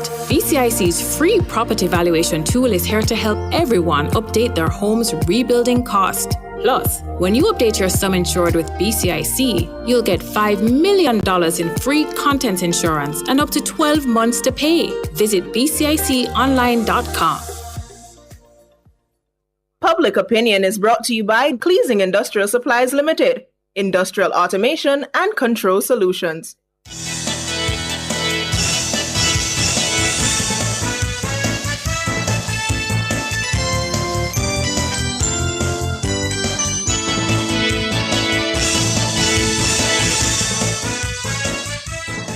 Good evening, and welcome to Public Opinion. I'm Robeanne Williams. A special good evening to our friends on our YouTube platform. Thank you so much for tuning in. We invite you to weigh in live in the comments section on today's Public Opinion. Today's Public Opinion is a little bit different than the ordinary. I mean, it's been a heavy week, one would think, from last week till now, with all the politics and all that's happening. So in Public Opinion this evening, we thought of a way, George Davis thought of a way to engage you, the members of the public. So in Public Opinion this evening, we're asking, if Johnny had 4 dumpling at 4 p.m., he heard that his aunt got sick at 4:30 p.m., how many dumpling does he have at 4:45 p.m.? So I'm going to go ahead and read that once more for our YouTubers. It's a way to engage you, and we think it did what it was meant to do at this point in time, because the comments are hilarious. Again, if Johnny had 4 dumpling at 4 p.m., he heard that his aunt got sick at 4:30 p.m., how many dumpling does he have at 4:45 p.m.? Okay. So starting on our Facebook platform, Valnessa Moore says none, cause him auntie named the 4 dumpling them, but she named them too fast and them itch up in her. I would say that. Wow. Okay, none. Dean Stainless Johnson saying 0. Jamaica take 30 minutes to eat 4 dumpling. Cut and swallow. Worse if the gravy nice. Oh, you mean 30 seconds? Okay. Vendolin Johnson is saying, is the Jamaica Uncle Donald you a Mac? The Duns them just a show up themselves. Okay. Anne is asking if it's a trick question. Yeah? She's asking if it's a trick question. I won't give you the answer until after everybody comment has been read. Michelle Bernard is saying 0. And she puts in quotation, had. Thankfully, him named them before his aunt took sick. Okay. And she's saying it's a takeaway from the politics and she loves it. That's the aim. More Pauline is saying he had 4 dumplings at 4 p.m. He still have them, or did he finish eating from 4 o'clock? By 4:45, Johnny Gooda hungry again and gonna KFC. I have to go help him auntie eat the food, the hospital food. Okay. All right. Julie Carter is saying, we have to go down for this. Johnny eat all 4 dumplings before he even heard his aunt got sick. Yeah? Vincent Smith is saying he has 4 dumplings. Philip Jackson said, idle dog worry sheep. Me and Riddle don't do well, but I think him name them. Him name all of them. Rainey's Faith is saying, I'm here for the comments and analysis. Okay. Let me see. Natalie Winter is saying, it's the question is lightening the tension. What a heat in the place. But to tell you the truth, Johnny better stay far from his aunt because she's bad news. Johnny, box off the 4 dumpling them and I'll take second servings before 4:30 p.m. So at 4:45 p.m., Johnny not have no more dumpling left. Is a special in my pre for wash down the dumpling and deal with the stress, says Denval Mullings. Guinea Barking is saying, had 4 dumpling at 4 p.m. Johnny Nyam off that in 5 minutes. He has 0 dumplings at 4:45 p.m. Carol Clark saying 0. Oral Daily saying 4. Sharice is saying none. And Colin Flowers put in quotation, had. Yeah? Had. All right.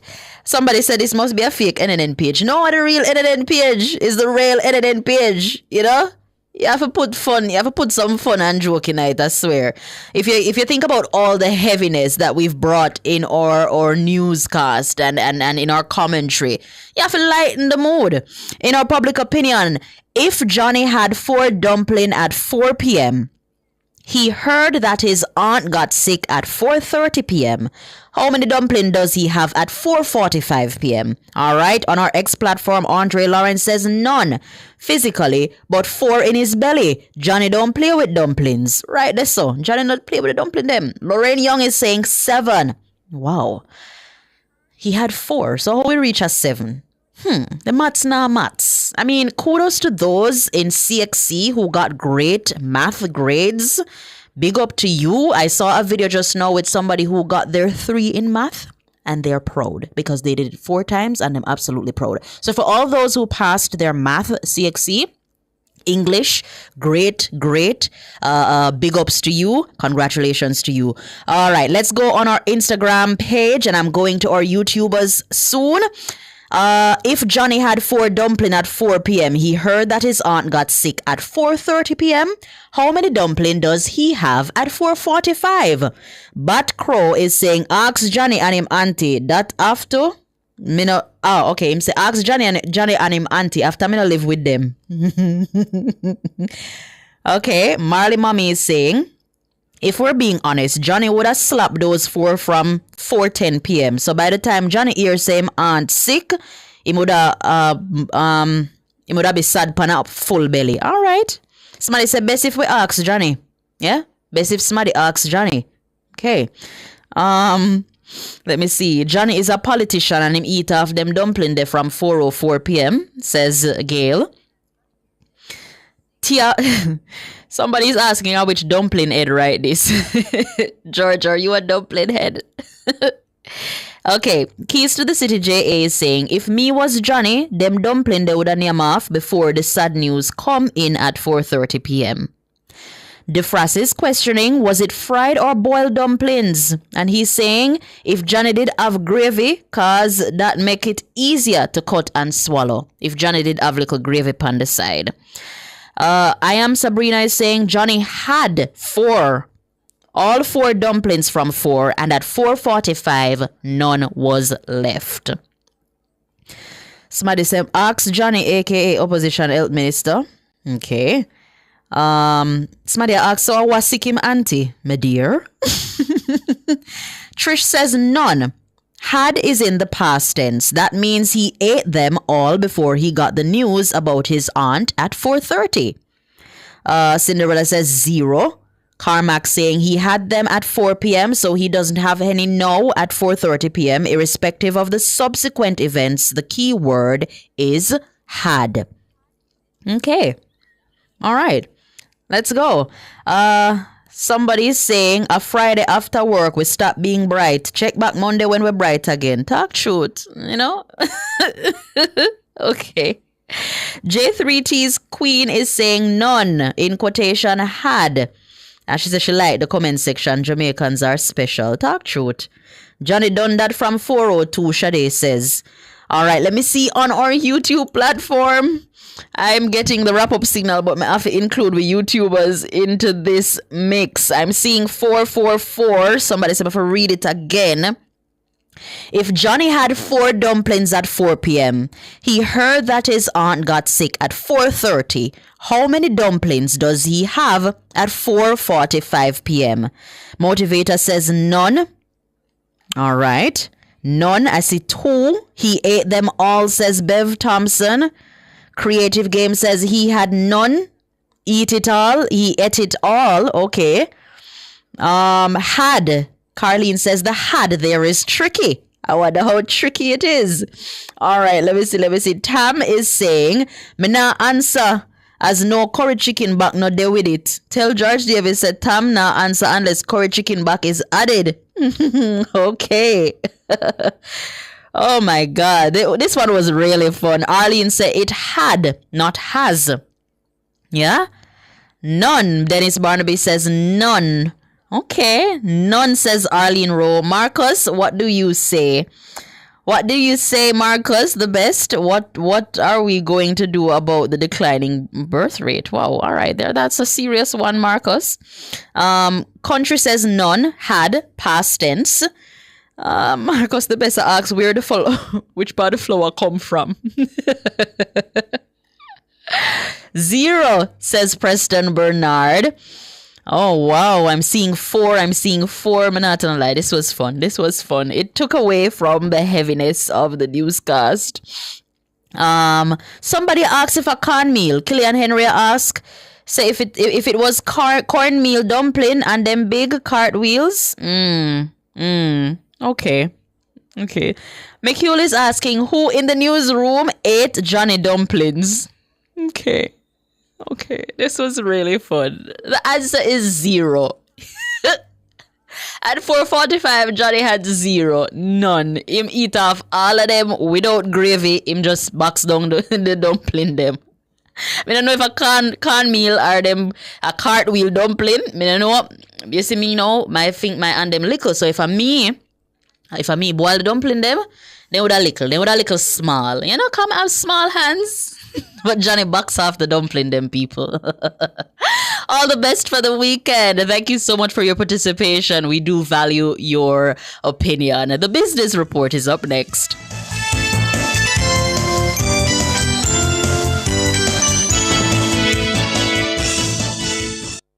Public Opinion was brought to you by Cleasing Industrial Supplies Limited, Industrial Automation and Control Solutions. Drive the most exciting new vehicles in Jamaica. Schedule your 2024 Ford Ranger pickup or Ford Everest 7-seater SUV test drive now. Call or visit KIG today. The time by KIG is 6:36. Visit Marshall's Pharmacy, Greater Portmore, for all your prescription needs, gifts, personal care, household, and stationery items. The temperature by Marshall's Pharmacy, Greater Portmore is 27 degrees Celsius in Kingston, 28 out west in Montego Bay.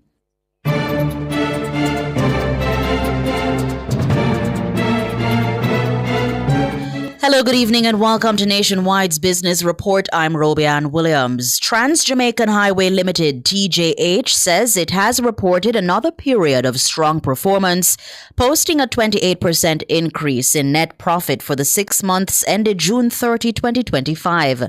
This as the company says it continues to deliver sustained growth in traffic volumes and toll revenues. For the half year, the TJH recorded net profit of $17.8 million, up from $13.9 million in the same period last year.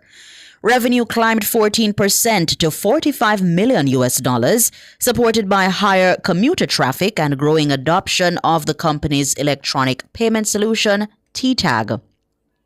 Quarterly performance also remained solid with second quarter revenue of $22.5 million. That's 13% above the prior year period and a net profit of $8.7 million. Transjam Group CEO Ivan Anderson credited the results to a combination of operational discipline and targeted investments. Shein's UK sales soared by a third last year, creating a huge profit boost for the Chinese fast fashion giant. The brand's sales to UK shoppers hit £2 billion, pushing its profits up by 57% compared to 2023. Its full year accounts for 2024. However, the company said it recognized higher inflation and increased cost of living may affect customer purchasing habits going forward. And finally, in the currency markets at the close of trading today, it cost 161 Jamaican dollars and 41 cents to buy $1, 217 Jamaican dollars and 15 cents to buy £1 British pound, and 117 Jamaican dollars and 12 cents to buy the Canadian dollar. That's the business report. I'm Robianne Williams. Good evening.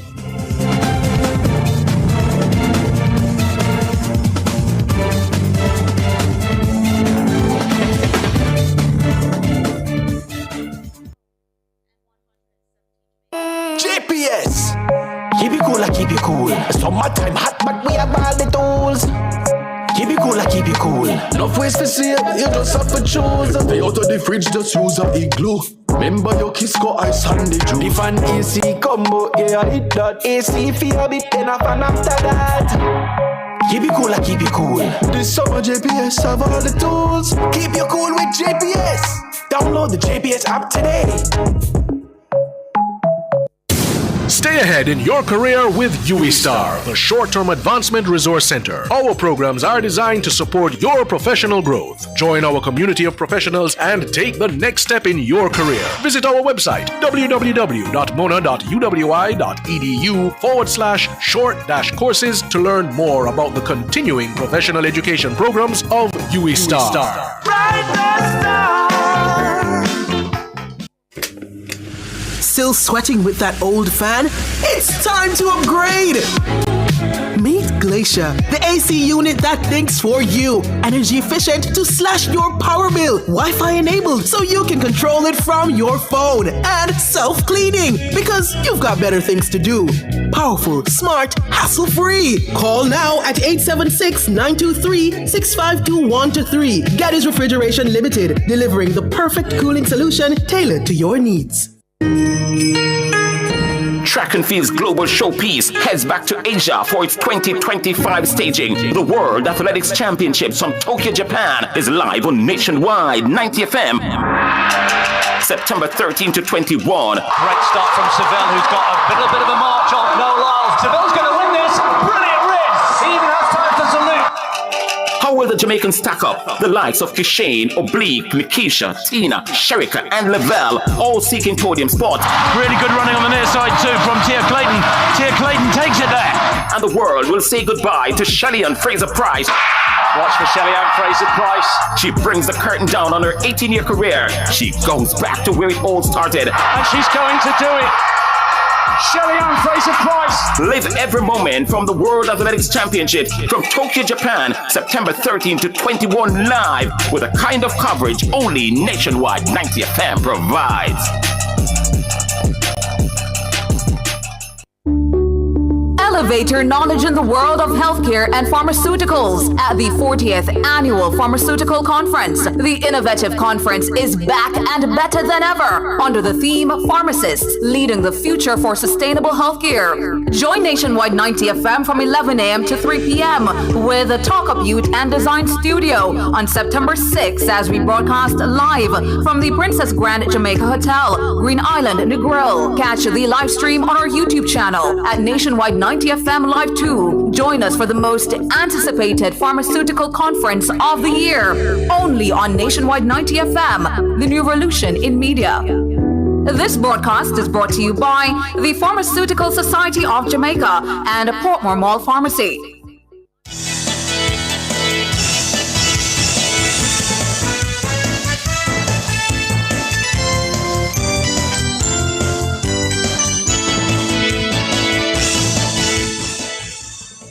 Good evening. Thank you so much for staying with us here on Nationwide at 5. It's time for the nation's business. I'm Ricardo Brooks.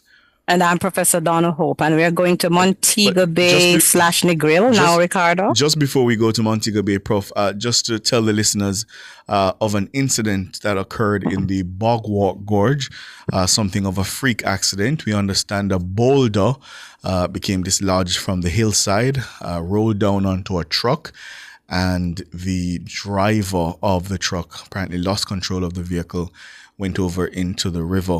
We got an update from the commanding officer for the St. Catherine North Division, Senior Superintendent Hopton Nicholson. Here's what he told Mahiri. The information I have is that sometime after 3 p.m., motor truck was traveling through the Bogwalk Gorge when a boulder came from the hills and collided in the motor truck.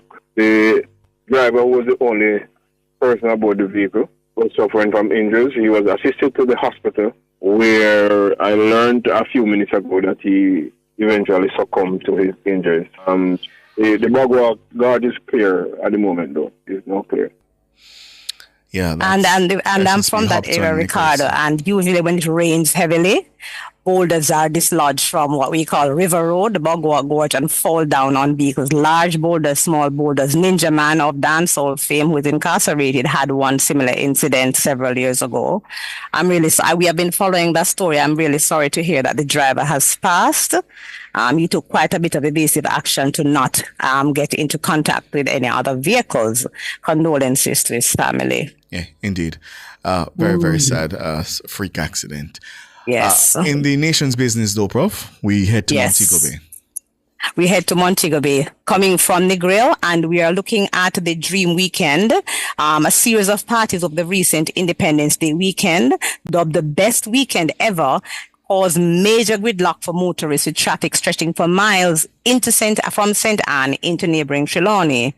In light of this, concerns were expressed about Negril's capacity to accommodate the ever-growing crowd expected for Dream Weekend.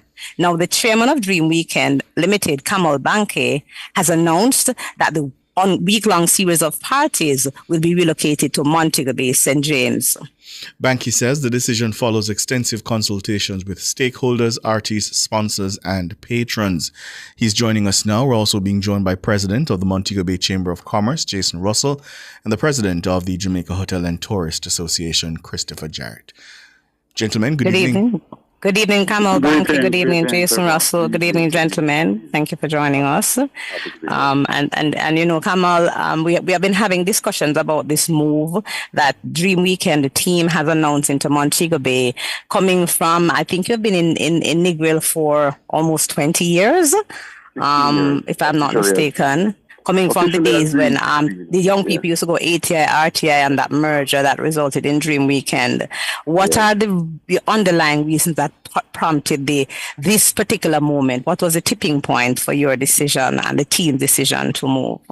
So there's a couple of things. I mean, you know, yes. The current president of the Chamber of Commerce has been, you know, kind of hinting at to me that, you know, Montego Bay is a wonderful venue for festivals. I mean, obviously, Sumfest and Jazz Fest, two of our biggest festivals in the history of Jamaica, have called Montego Bay home. And him saying, you know, Dream should be in Montego Bay. So he's been saying that to me for years, you know, coming down to Negril and seeing the operations. But, you know, for us, you know, aside from the rhetoric that the president would have said, there are a couple of logistical factors that kind of pushed us in that direction. First of all, the patrons, who we look to first for, you know, feedback and stuff like that, they would have said, you know, we want to have a big festival experience at large venues, and Negril's venues are limited in size. So if you think about it, you know, when the water park, you know, was earmarked for redevelopment, which was our biggest venue, and Cool Run is water park, then we had to shift to smaller venues to host our events, create a more boutique experience for our dreamers. And we should be going in the other direction, which is growing bigger and bigger and bigger. So our largest venues in Negril are smaller than they used to be. And of course, Negril is not very close to the airport in Montego Bay. So the traffic and transit from Montego Bay Airport all the way to Negril is something that, you know, was a bit of a pain point for the patrons, while Negril, of course, beautiful, beautiful beaches, Montego Bay has the room stock to accommodate growth and development, with, of course, as you know, up to 15,000 rooms now and 5,000 more coming in the pipeline, and of course venues that can accommodate 10, 15, 20,000 people, which is the growth trajectory for Dream. And so, yes, Ricardo. Go ahead, Prof. Go ahead. Well, some of the fans, because what I've seen, I've been following the story as well, that a lot of the fans associate the kind of, the rustic vibe of Negril with the specifics of Dream Weekend, even with the changes that access to the water park and elsewhere. So what will Dream Weekend be doing in collaboration with the team in Montego Bay, Jason Russell, and the Jamaica Hotel and Tourist Association, to at least reproduce or build out some of that vibe, because the patrons will more than likely expect to have a version of that in Montego Bay? Our patrons are evolving as time goes by. They're discerning in terms of where they stay. They want resort type experiences, which they're able to get more of in, the resort town of Montego Bay versus Negril. So you would have seen a gravitational pull to the large resorts in Negril, because that's what our patrons, especially the ones from the UK, which is a significant portion of our audience, that's what they demand. And of course, Montego Bay has the most of those types of rooms. And then, in terms of the venues themselves, we're able to recreate all of the magic that we do, because in Negril, we essentially take a greenfield venue, which is either, a piece of lawn or a beach or whatever it is, which is very, very similar to what obtains in Montego Bay, whether we're using the Aqueduct or whether we're using Harmony Beach or any of the other wonderful locations that we have in Montego Bay. And there are some unique locations in Montego Bay that provide experiences that we could never have done in Negril. And, for that, we're excited. We're excited about the new developments. We're excited about the new opportunities and the opportunities for growth with the support of the JHTA and, of course, the Chamber of Commerce. The mayor was at our launch recently on Wednesday at Pier 1 and spoke glowingly. The JCF is ready and assisting us. And Montego Bay itself is going through growth, development, and transformation, because they're building a bypass that will alleviate, other traffic concerns that you may think about in Montego Bay or you may experience nowadays. And of course, they're building more hotel rooms. And we will do things that we normally do in Negril, like move people from hotels to venues, because we implement an augmented shuttle bus system in Negril every year for Dream Weekend, and we'll provide transportation services to alleviate some of the issues that people may think that they would have in Montego Bay. By moving them to the venues, we're able, obviously, also to move people to the venues by boat, because Montego Bay is a seaside, beachside town. So wonderful opportunities for us. Jason Sounds Russell? exciting, yes. Jason? Yes, good evening. Good evening. Good evening. Yeah, let me ask you for your reaction to this move. I mean, we're elated. It's a win-win for us. We've spent decades preparing Montego Bay, for these events. We, of course, have seen three of the largest festivals in the Caribbean, born and raised and became hugely successful. Sunsplash, Jazz Fest, Air Jamaica Jazz Festival, of course our Sumfest, which is still going and has seen its largest night this year with the addition of Cartel. We are prepared for it. We've built the infrastructure to accommodate. I mean, if you look at our airports, if you look at our road networks, if you look at our hospitality room banks, you'll realize that Montego Bay at this point is designing itself. It's growing organically to facilitate these events. It's growing to facilitate the influx of large amounts of tourists at any one time.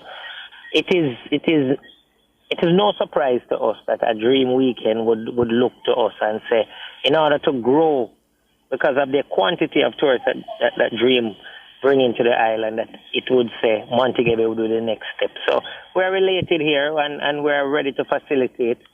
We have the transportation network, we have the room bank, we have the venues, we have the facilitating infrastructure in terms of production, security.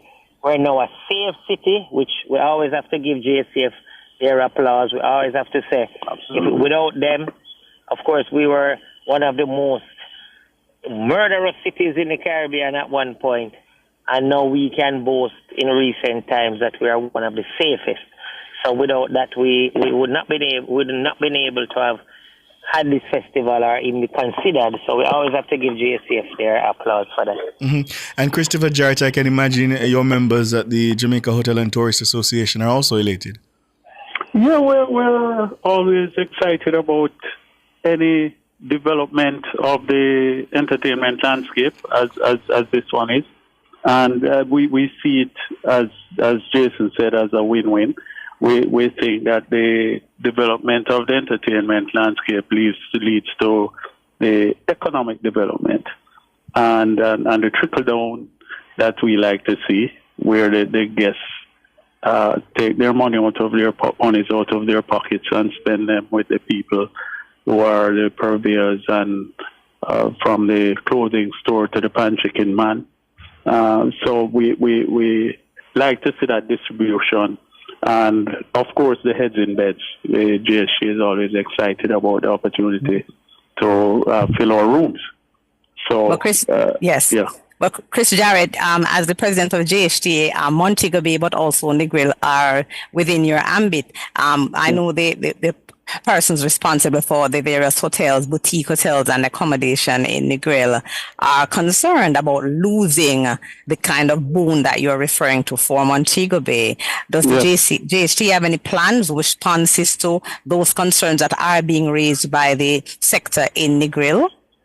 Well, I've had discussions with the chairman of the chapter, and although they're not happy with it, it's an opportunity to look at what has been done in the past that they can do differently in order to attract large events that will augur well for them.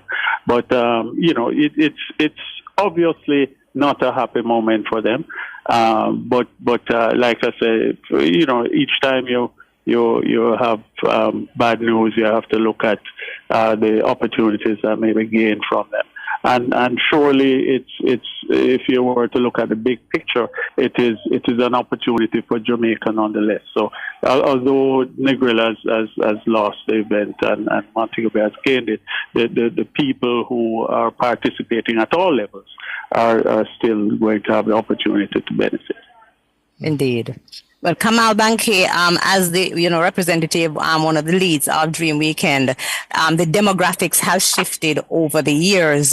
I recall in the early days that Dream Weekend catered a lot for very young people, Jamaicans, high schoolers, early, people in university at the early levels, and now the demographics have shifted to people coming from outside. You're catering a lot more to tourists and also to an older age group or mid-range age group. Are there any plans afoot for Dream Weekend to also pull back into the mix more of our domestic tourists here in Jamaica? So the beauty about Montego Bay is that it's so positioned that you can get with our road network and highways, you can get to Montego Bay from pretty much anywhere in Jamaica very, very easily. It's, one of the epicenters of our transport network. So it lends itself to travel from people in different locations across Jamaica to come for the event and the festival, which of course will bring economic impact to the city of Montego Bay from local tourism, not just international tourism. And we factor that into our discussions and decisions to where we want to be. As I say, the president of the GHTA spoke about, the net benefit. And, I want to reiterate, if Dream grows, Jamaica benefits as a whole, because then we're able to attract more people. And the economic impact of a Dream Weekend growing will benefit our country overall. So the net benefit is positive. And just for clarity, Dream Weekend has always been an 18 and over experience. So it would be more 80, yes, 8. I want to be 18 and over. Right, and some people were at that age, but they were very young, 18 and over. But we now have a lot more people. I have a lot of colleagues, friends, and family members who actually book for Dream a year ahead, and they come in as a large group of women, family members, just for that experience and to enjoy what is offered. The water party is always one of the big features that creates a lot of excitement. I'm looking forward to what will happen in Montego Bay where that is concerned, and I think the local tourists, the domestic tourists, are also interested in being able to access the activities, for their own excitement and benefit. So I think it is a win-win, but of course we are still looking at what the Negril team at all levels are looking at and what they will have to do to ensure that they continue to reap rewards. The net benefits, yes, for Jamaica, but also for the teams in Negril.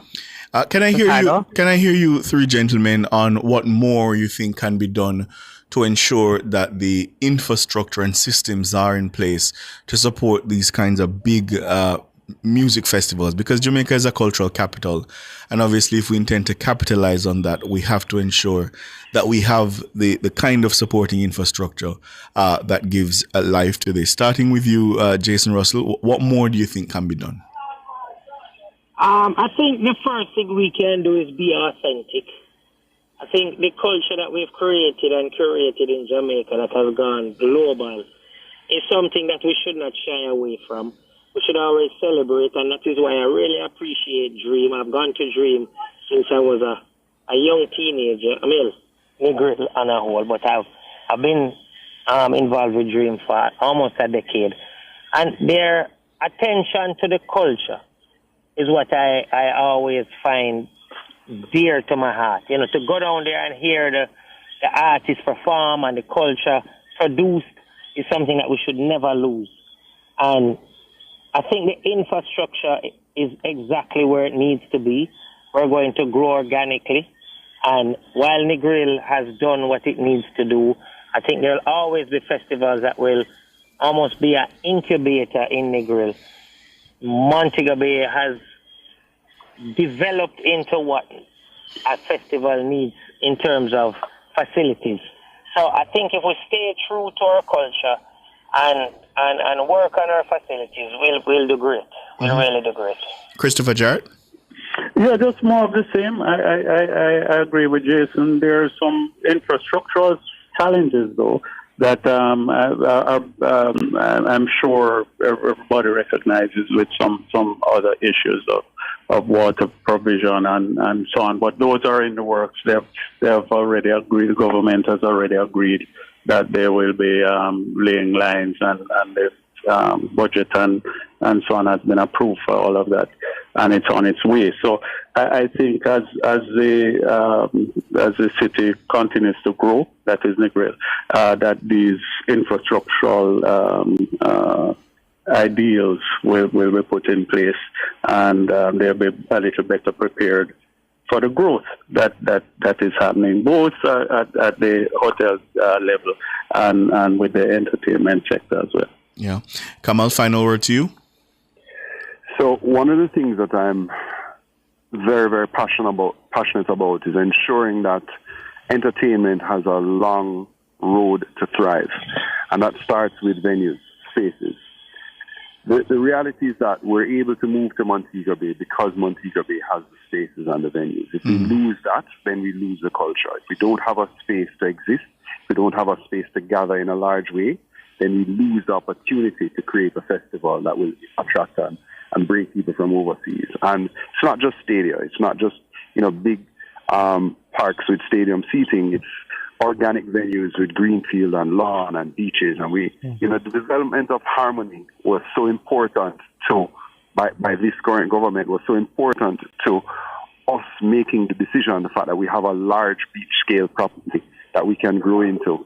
And when you look at the opportunities that are created because you have spaces, we need to protect them. So we need to ensure that the cities that we want to attract entertainment tourism have spaces and protected venues that can host these events, and also the right kind of infrastructure in terms of road networks and also legislature that we can have events in these places without an issue with noise, music complaints or whatever, because that is also critical, because people are able to go to international cities all across the world and go to festivals where they can have different times, different events, different festivals, and then in Jamaica we need to create spaces, or we need to designate spaces, and that can happen.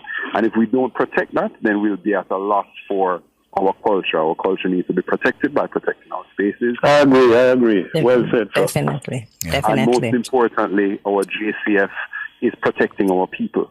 And those two things go hand in hand. You protect the people, you protect the spaces, you write the legislature, you protect the culture, which is why people come to this wonderful and beautiful country of ours. Kamal Banky, Jason Russell, Christopher Jarrett, thank you so much for your time, gentlemen. Really appreciate it. Thank you, gentlemen. Thank you so much. And all the best with the festival. All the best. Looking forward next to Dream 2026. I'll see you in Montego Bay, Dr. Who. Yes, I'm coming, Kamal. I promise. I'm coming. Yes. All right. Respect. Take care, Jason. Yes. It's just before we go to the break and take your calls, just to tell you that the Finance Ministry has responded to the Jamaica Teachers Association. We told you in our 5 o'clock bulletin that the JTA walked out of a meeting with the Finance Ministry, and they have given an ultimatum, essentially a deadline of Sunday at midnight for a improved wage offer. Failing which they say they will activate their members across the island. They have not said to do what exactly. The finance minister says, I note with much regret the predated media release of August 14, 2025. And that's a media release issued by the JTA. It was dated August 14, which would have been yesterday. That meeting, of course, was today.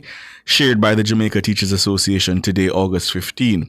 While it is disappointing that the members of the JTA's leadership choose not to continue the discussions at today's meeting that they demanded, the Ministry of Finance and the Public Service remains committed to the matter of wage and fringe benefits negotiations. The ministry is pleased to note that of the many items of claims submitted by the JTA, there has been settlement of payment of advancement along salary bands and meaningful progress in the discussions around various other items, including the treatment of extra hours worked, matters of uniform, continuing the broadband program service as the government seeks to improve the delivery of education. Wait, this is one sentence? All right, this is one long sentence. Service as the government seeks to improve the delivery of education and revision and passage of the pension legislation to treat with premature retirement. The minister says of note, there are many items of an administrative nature included in the items of claims by the JTA that are being addressed by the Ministry of Education. The minister says, I remain willing to continue the discussions in good faith with the aim of arriving at an outcome that is sustainable, equitable, and in the best interest of the nation. I understand the ministry's offer, 0% in year one, and I think it's 2.5% in the following 3 years. So we'll continue to watch that and see what happens. We're going to take your calls now, 630-9371-24, 618-8255. It's been a long week, a busy week. Sunday, mass rally for the JLP. Was it Tuesday? PMP manifesto released. Yesterday, JLP hit back at manifesto. And Saturday, tomorrow, the People's National Party will gather in Crossroads for their final parish meeting. We're now well and truly into the middle of the election campaign. The race to 32 is what we're calling it. So come tell us what's on your mind.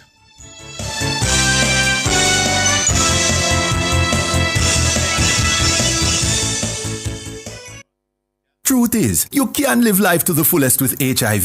This time signal is brought to you by the Ministry of Health and Wellness. The time is... It's 6 minutes after 7.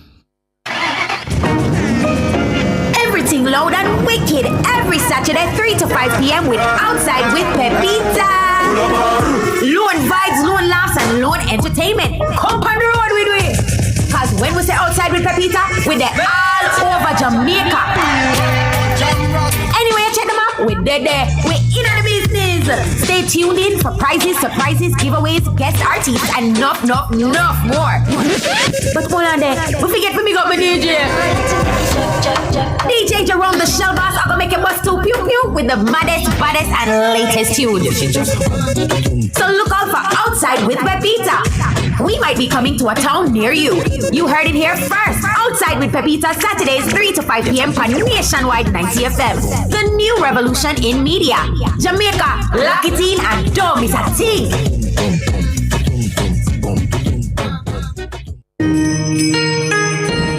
Track and Field's global showpiece heads back to Asia for its 2025 staging. The World Athletics Championships from Tokyo, Japan is live on Nationwide 90 FM.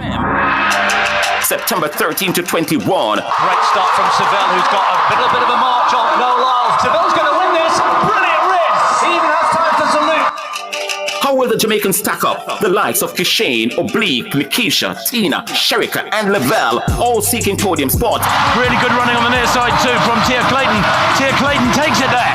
And the world will say goodbye to Shelly-Ann Fraser-Pryce. Watch for Shelly-Ann Fraser-Pryce. She brings the curtain down on her 18-year career. She goes back to where it all started. And she's going to do it. Shelly-Ann Fraser-Pryce. Live every moment from the World Athletics Championships from Tokyo, Japan, September 13 to 21 live with a kind of coverage only Nationwide 90 FM provides. Not a mercy.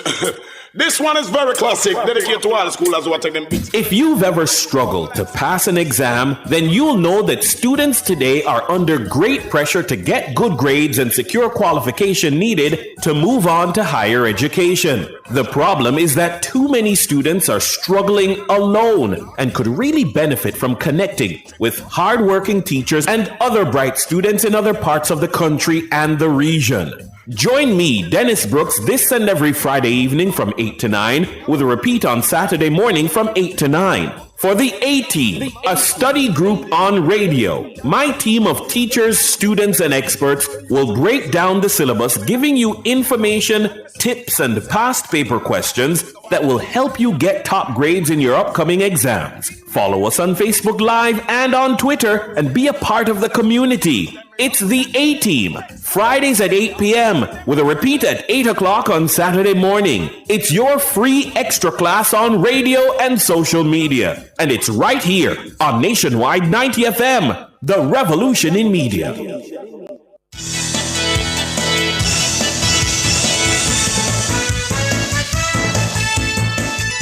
Papa Nana, you're up first. Yes, sir. Good evening, Papa Nana. Hi. Hi, Professor Hope. Yes, Papa Nana. Yes, there is hope. There is hope. God Once there is life, there is hope, Papa Nana. Yes. Oh my God, you sound so nice. You sound so nice. You sound so nice. There is hope. God bless the Ministry of Education. God bless the children. God bless the teachers.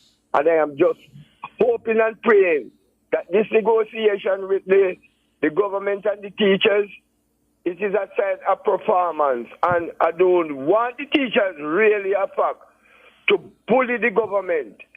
Make it be a reasonable offer that it don't put too much strain on the government that they have to go use other alternative of even raising tax to pay them. You understand what I'm saying? Yes, understand your Papa Nana. Yes. And what I have noticed that bad mind get a beaten. Oh yeah? Bad mind get Talk to me. Yeah. Oh, what? Tell me.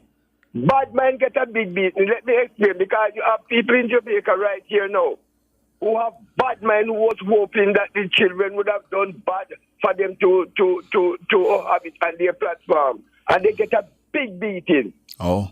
Right? They get a hell of a beating, let me tell you. But there is hope. Once there is life, there is hope. There is hope. Right? And that's what I'm praying for, that they will have a peaceful negotiation and amicable, and the teacher will really get a raise of pay, but they perform and do something for the wages that they get. Now, my next thing here now, I need the Prime Minister again to come on Nationwide, and let we have a talk with him if it is an hour, where he's coming from, how he met his wife, how many children he has, and those kind of things. We would like to have a one-up talk with him. Right? You want him to come and tell his story, the full life story. Come and tell the story. And I would also like the leader of the opposition, I know he's not going to come to Nationwide, to go at any station of his choice and tell us the same thing like what I am asking the Prime Minister here for now. Is that reasonable?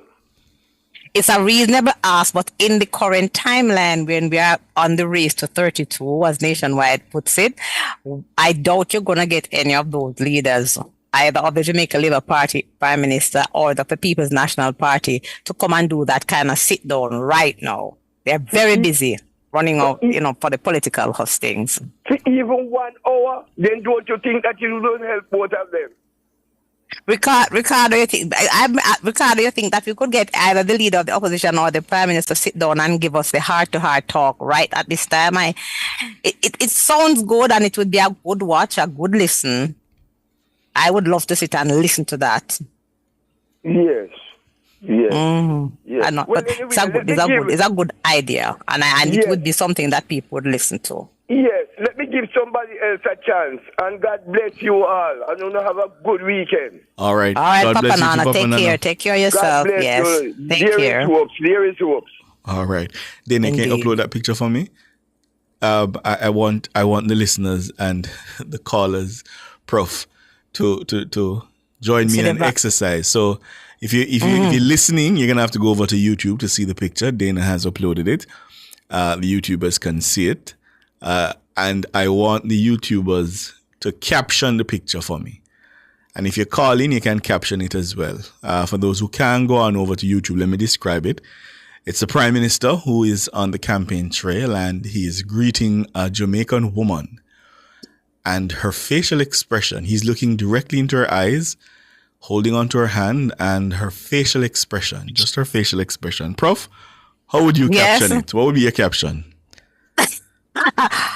I'm going to behave myself because I've seen quite a few videos of the Prime Minister and the ladies, evening colors representing the the opposition party. Yes. Everybody wants a selfie off of the Prime Minister. I'm going to leave it right there. Everybody wants a selfie. All right. Selfie off of the Prime Minister. So the Prime Minister is attracting a lot of female attention. Siobhan on YouTube says, "Cha, blush mints."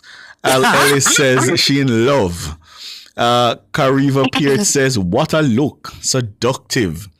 Little Miss R says her caption would be, "Me want wash, cook and clean for you." Student for Life said, "This is an expression of love for bro God." Frank White said, "Watch me a greet a catty." Clinton R said, "Me dear." Voyage Event says, "Look at me, man." AM Fanton says, "I do." Putting into the mix that there is a Mrs. Holness, Honorable Juliet Holness, the wife in the mix. So, of the Prime Minister. So you can, it's a kind of look, but no taste and buying can go on in this instance. Queen D, me not read a Queen. Queen D, your man shall look.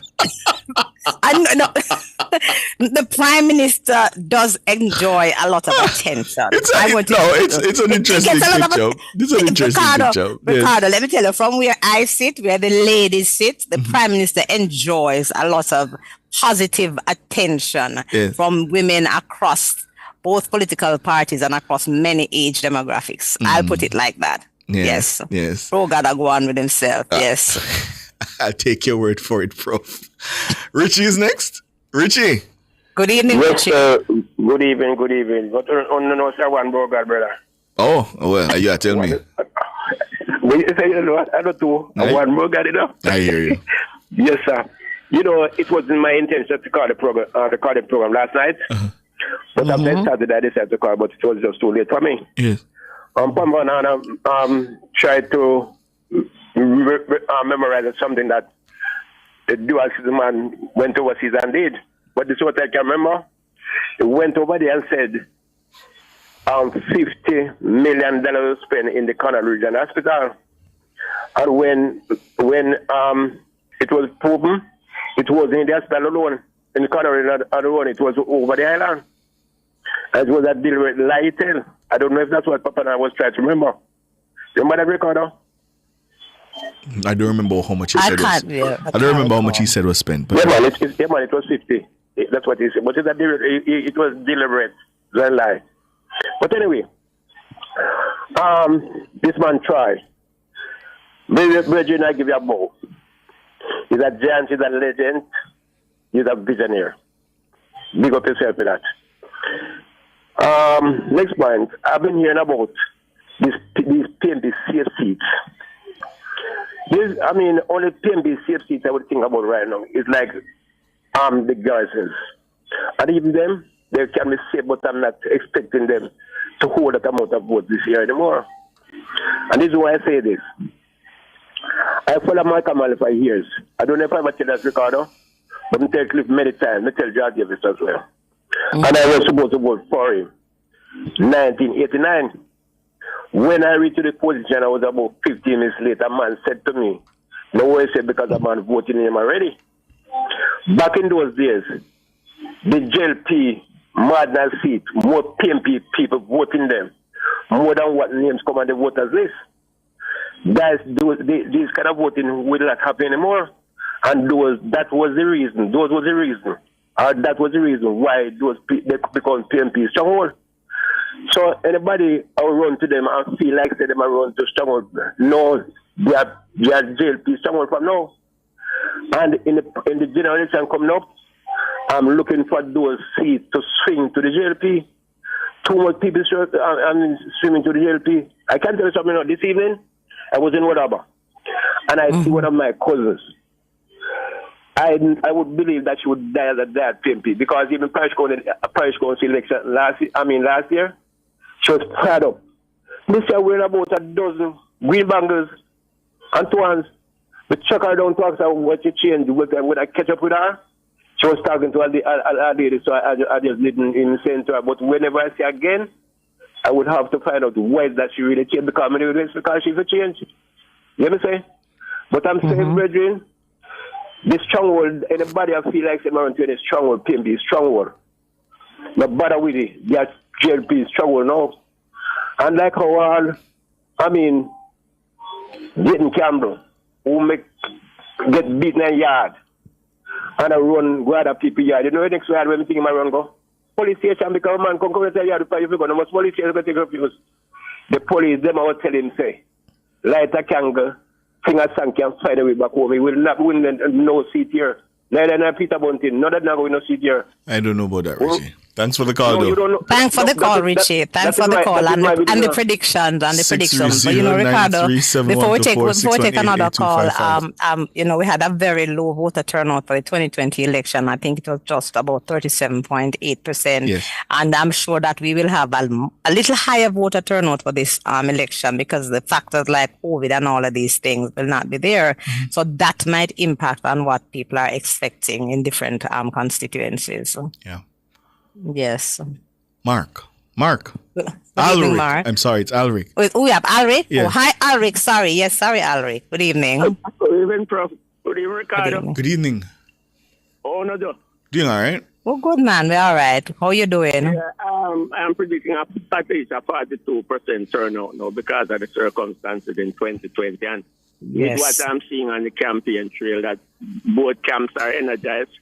I think we'll end up around 42. I predict it to be closer to 50% turnout, but let's see, Prof, you are the professor and Ricardo is the journalist, so you guys are all over on the ground more than I am. But I am thinking it is 42. It won't come below 42, so I would accept that you're saying. Because the camps are energized and you can see it, and it's going to come down to who get out the voters. So I think it will be about 42. So, Prof, you might be right, nearer to 50. That caption, Ricardo, with the Prime Minister. Yes.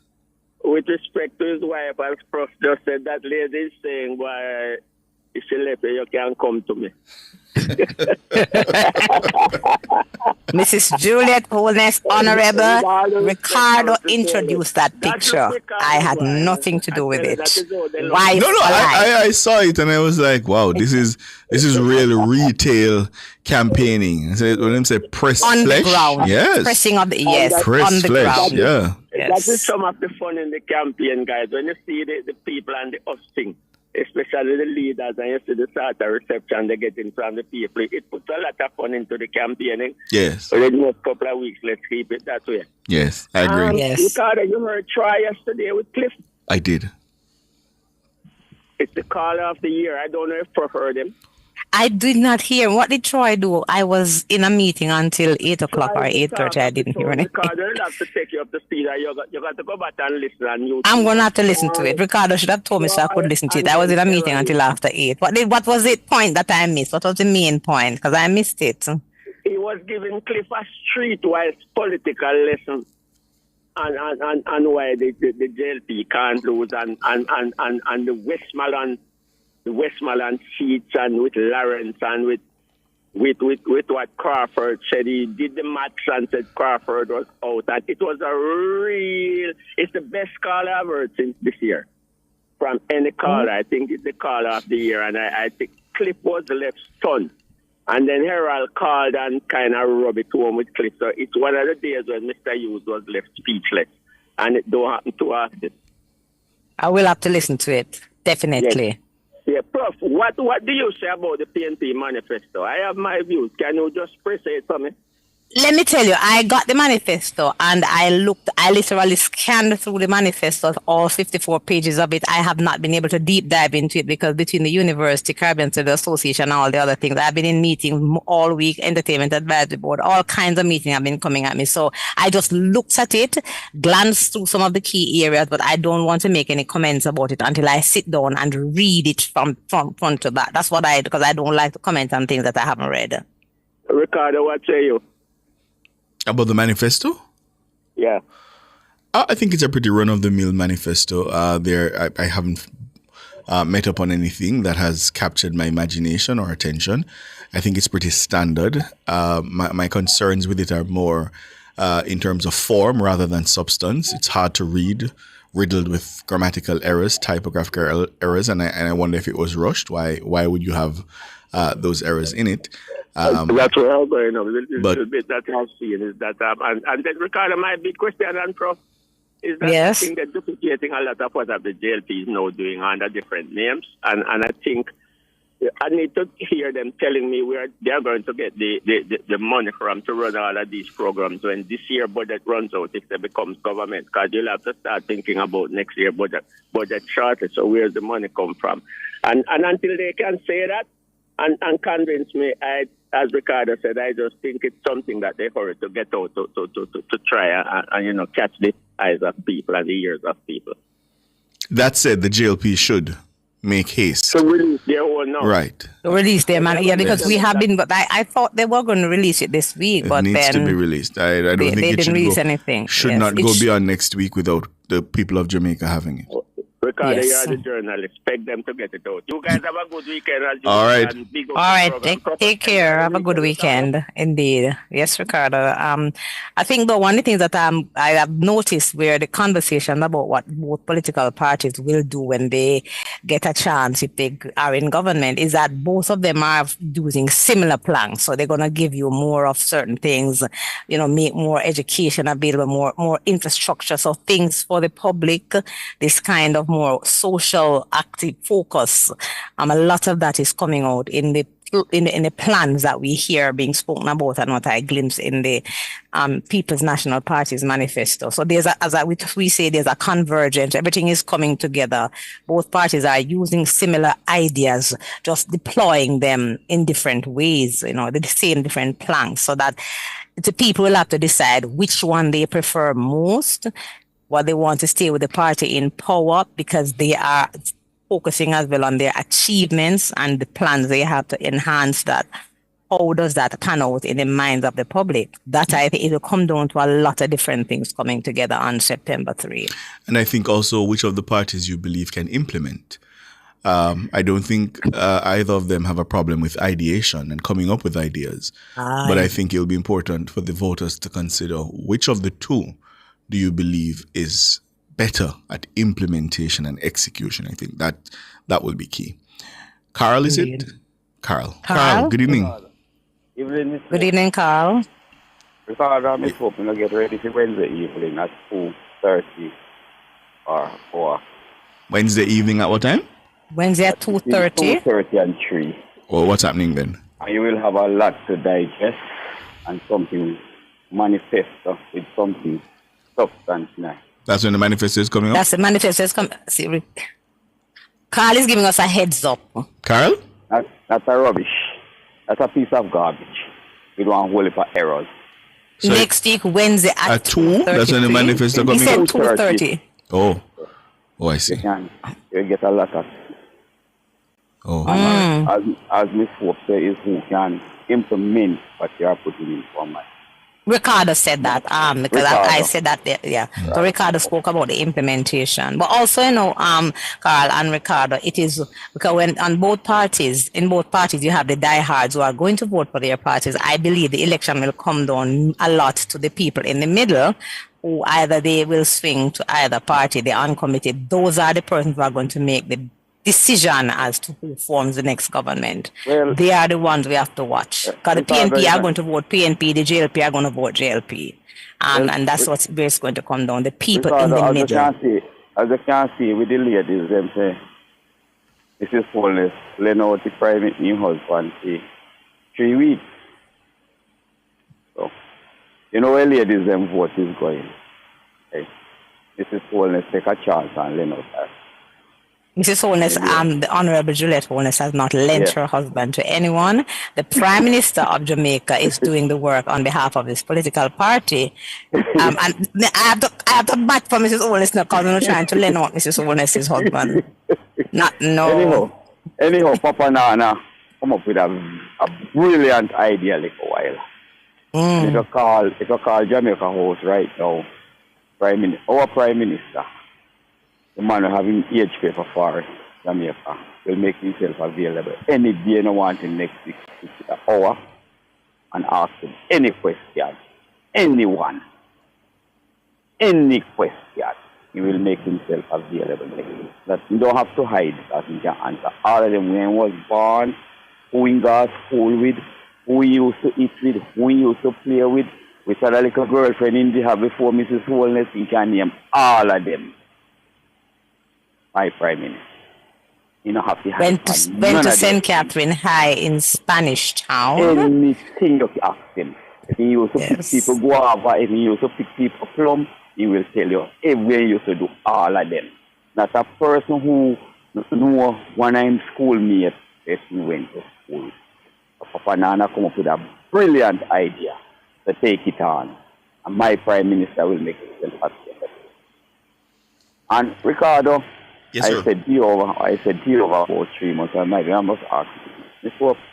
Can you name a shadow cabinet for the PMP if it should win for me? I can't. Repeat the question. Can you name a cabinet? Can I ask Ricardo, and Ricardo said me want him to lose his job. I am not naming, let me put it this way. I am not naming any shadow cabinet because I've spoken with people on different sides, and one thing they say, remember, Parliament is dissolved, people are focusing on their jobs and what they're doing, but we are not naming any. I'm sitting on a couple of committees and boards where we'll all be in abeyance and you don't know if you're going back on, you're not sure what's happening. We're not naming anything. When it turns over, we will see what will happen with the government that will be in power and how that will pan out. This is what let me ask. When you look at the 63 candidates up for the People's National Party, where would you put them up?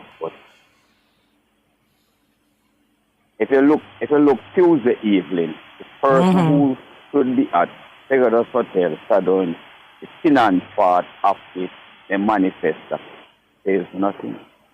That's Julian Robinson. Remember, say no.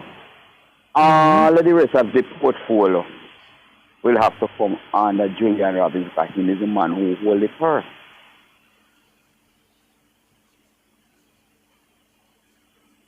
Carl, the People's National Party, the leadership under Mark Golding will make all these decisions if they become government.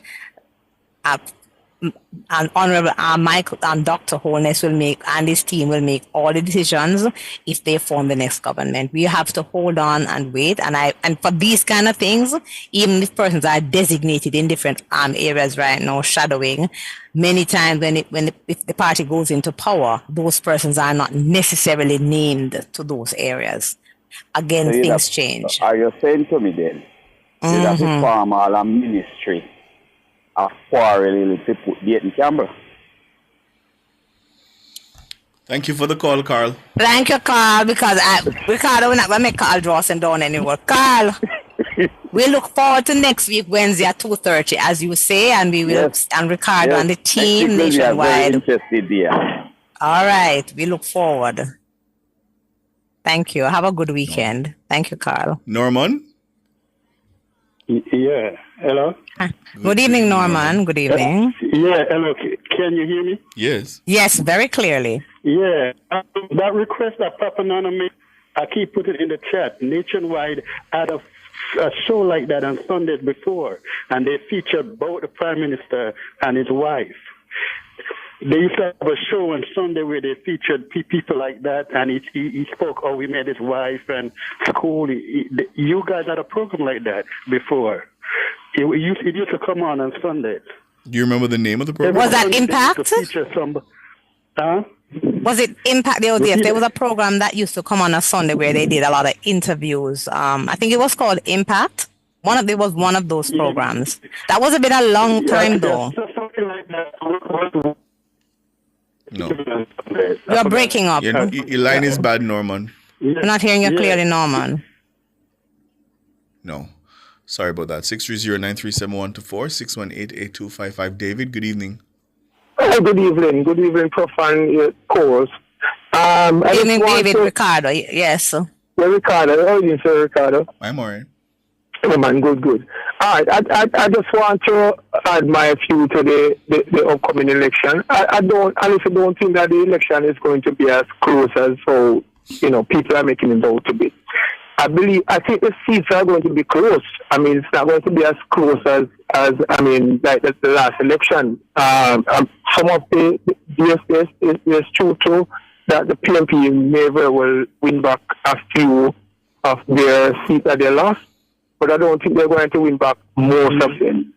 And because if you watch a trend, if you notice from the councillors that are actually jumping ship, so to speak, and even to the little man in the community has tried actually articulate yesterday, you find out that there's something on the ground, and most of these seats are not as safe as they used to be, because people are now thinking different than how they used to think 5-10 years ago or more.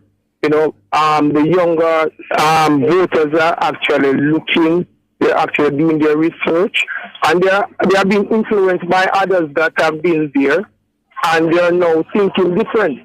So it is not, and if you check the history of our voters, even way back in Mr. Manley days, when the statement that you make about 100,000 can be wrong, it was proven wrong, and if you check even the first time when Mr. Owens beat Mrs. Simpson Miller in 2016.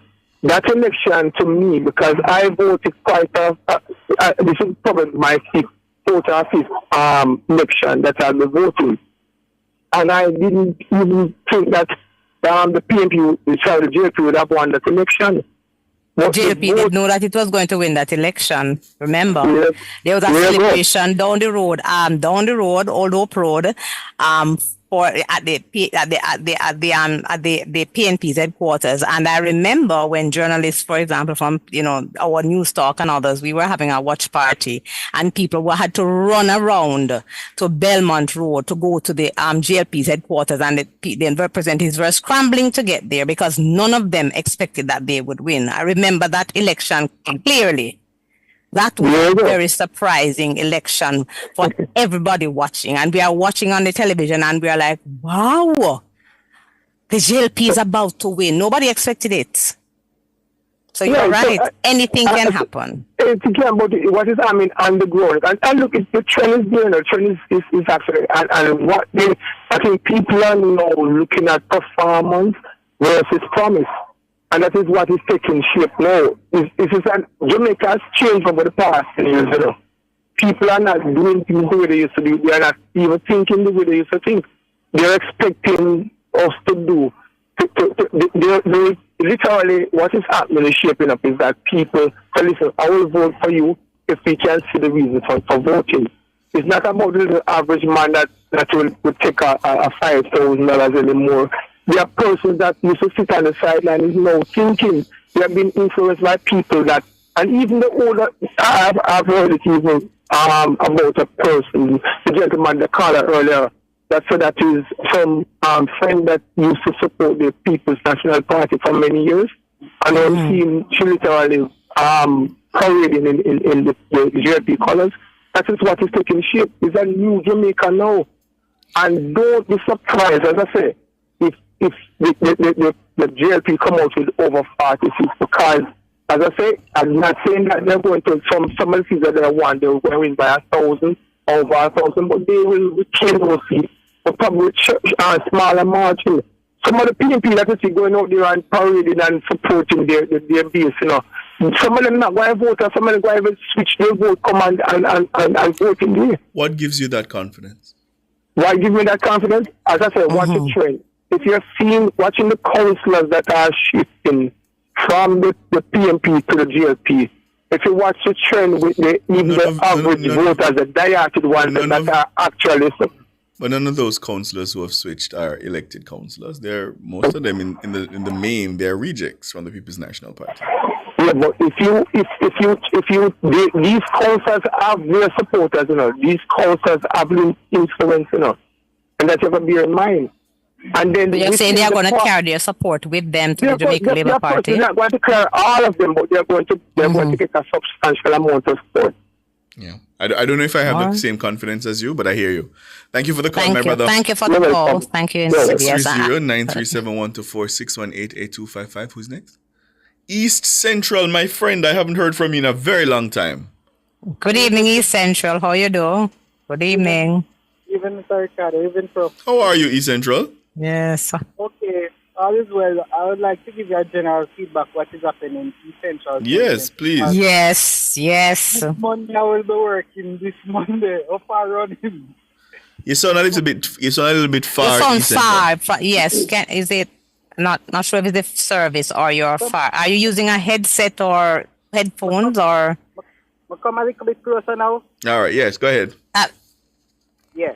I'd like to give you a general feedback what is taking place underground in East Central St. James. Yes. And we are the incumbents, aspirant Miss Rochelle Reed-Nat is up against Member Bartlett. Member Bartlett is a member of parliament for the last 22 years. Yes. He's the member of parliament for the 2 consecutive terms. Yes. Last week when I speak on RFM about community development, as in Dumfries, St. James, the community that I reside in. And I speak about the community which I reside in, which not getting any attention, and in relation to the road from Dumfries up to Dumfries Bottom, what's the town. I see that yesterday they come and they started to dig and roll now, and that is a bright future for the people of Dumfries, St. James in the Summerton Division. I see that the Summerton Division now, people are rallying around the new aspirants coming, as well as person who has been a member of the Labour Party out there working right across the division. And it looks bright for both of them. So it's a difficult task in relation to call whatever is going to take place in East Central St. James at this present moment. You're saying it's difficult to call? Yeah, because the new aspirant, Ms. Rochelle Reed-Nat, she's making ground in and out in terms of... That's the PNP prospective candidate? Yeah.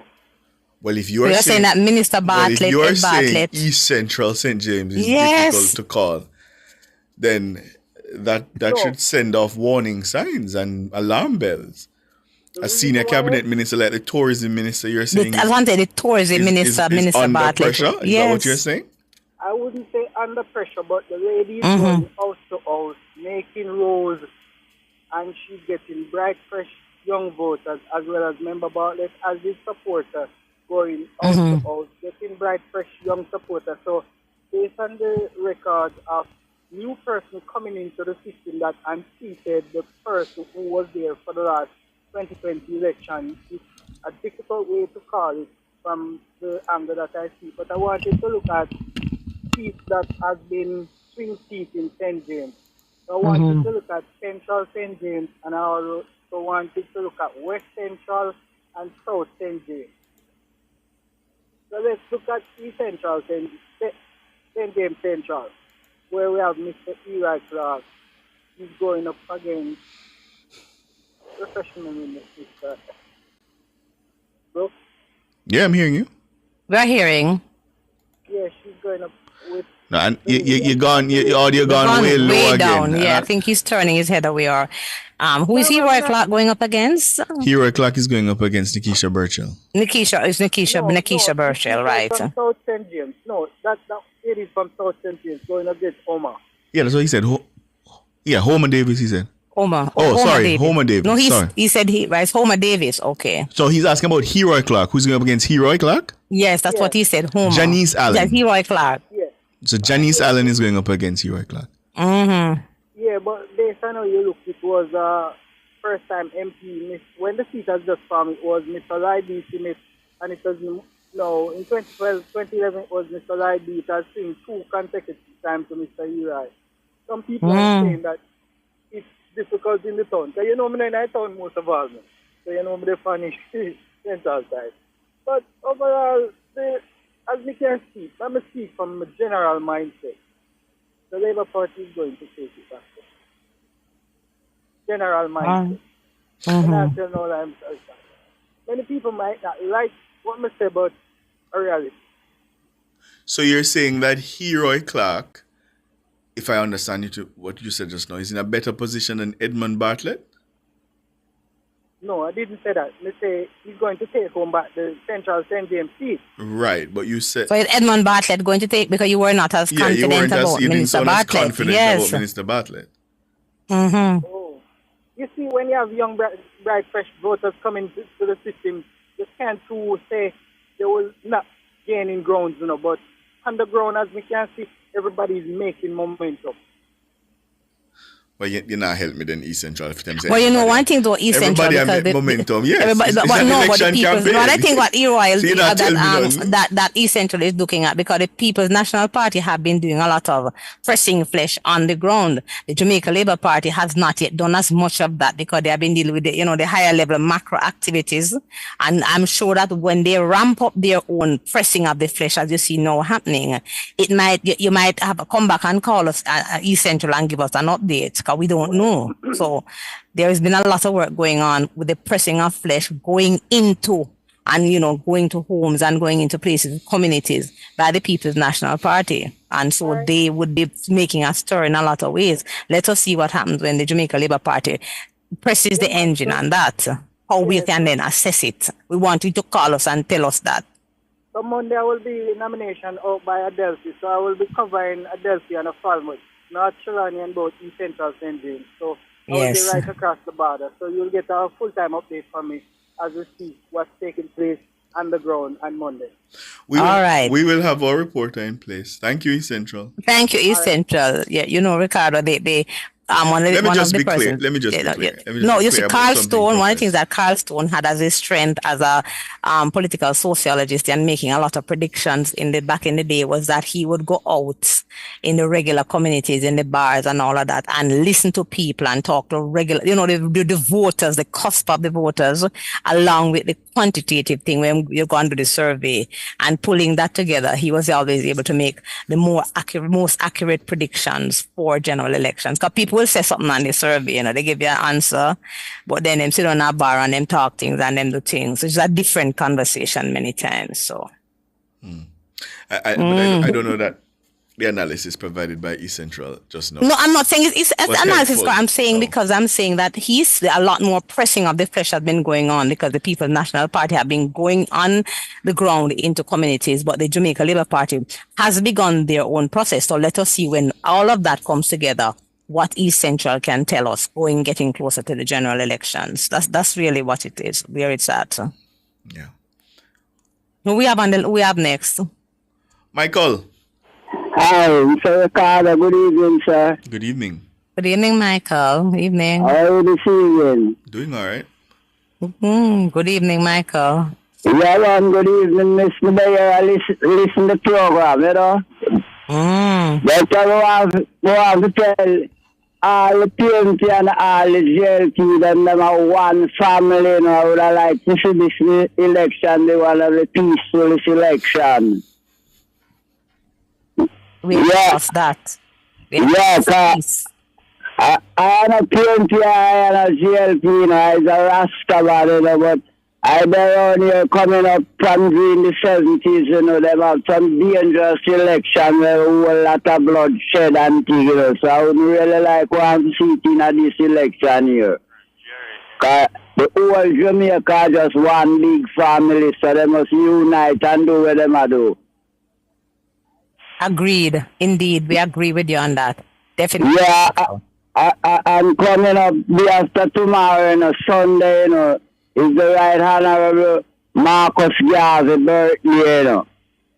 I remember saying at them time that Norman Manley and Busty Man, he fight against Marcus Garvey, you know. Because Norman Manley, he was a chief persecutor in the case against Marcus Garvey, you know. So the black people then to know so well, Marcus Garvey talk about repatriation and things. So would I like all the Rastas them to get repatriating along with them restoration money, you know, no joking thing. All Rastas to get them restoration money from them time, cause where did these people know around here and know I go on? Them still in slavery. PNP and JLP still in slavery. The whole of the land of Jamaica belong to Her Majesty the Queen Elizabeth, until she moved up to around 70 years. And she moved on and son take it over. Because you know, see right around Jamaica, anywhere you go and hear the crown land. It belonged to the Queen. Even the University of the West Indies, in the last time when the Queen come down here, the Chancellor of the University said, "Welcome, Her Majesty, welcome to your couple hundred acres of land on the UC campus, and then time computer never they up like now, but she come and set up her computer down here, that's when she died. England at the end of the day any time. She could have know what's going on there, man. So the black people, they must know themselves. I heal up all the Rastas, them, you know. And Miss and Queen will have a good weekend, because we know say you have some more listeners want to say something, so we never really take up no more time. All right, blessings, Respect, Michael. Thank you for the knowledge. Respect. And yes, Ricardo, Sunday is the birthday of our first national hero, Marcus Mosiah Garvey, Right Honorable. So there's things that people will be doing, but because we are, talking about elections and all of that, it tends to overshadow. But it will be on Sunday. So I'm sure Nationwide is planning to have something on Sunday to memorialize that. Indeed. Grant? Yes. Mr. Ricardo, good night. Hello. Good night. Hello. Good night, Prof. Good night. How are you doing? I'm good. How are you? Lovely. Good to hear from you. What you have to talk with us about? Yes,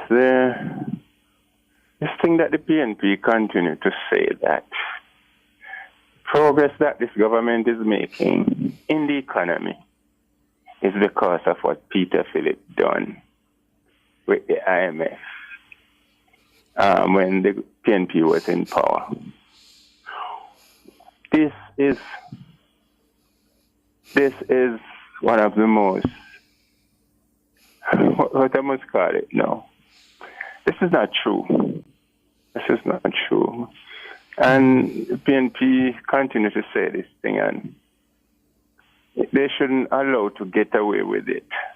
Let me say, in 1989, the PNP inherited our economy and grew by 5.something% growth.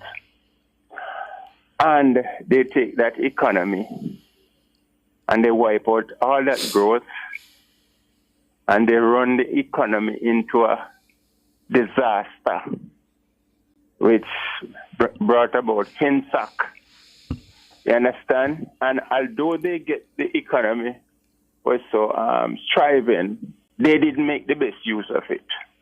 Okay?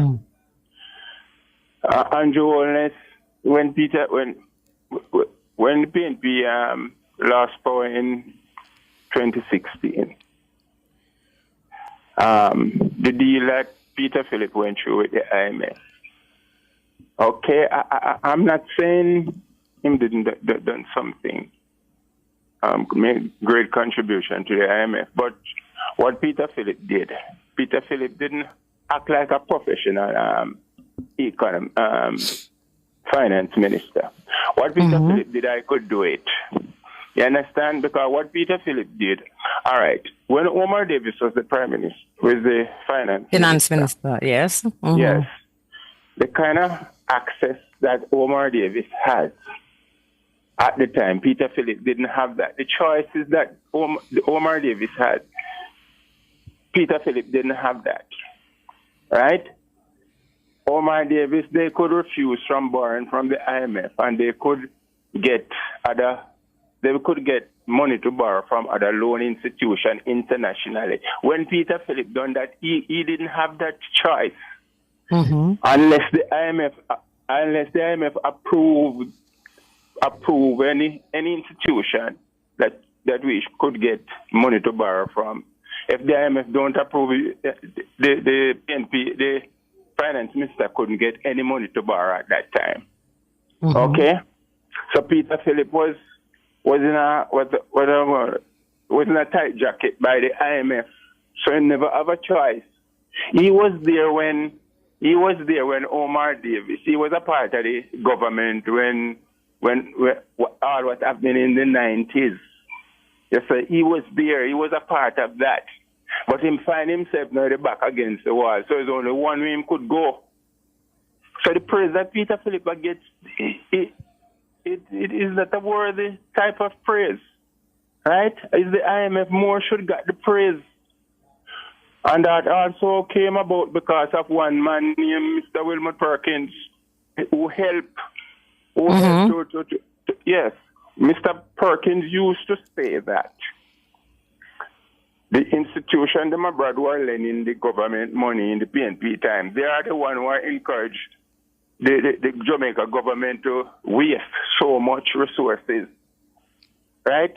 Because he was saying that if they stop from lending the government the money, the government wouldn't have any money to waste. That's what Mr. Perkins used to say. That is before the rest of the world make those approvals with the IMF. Right?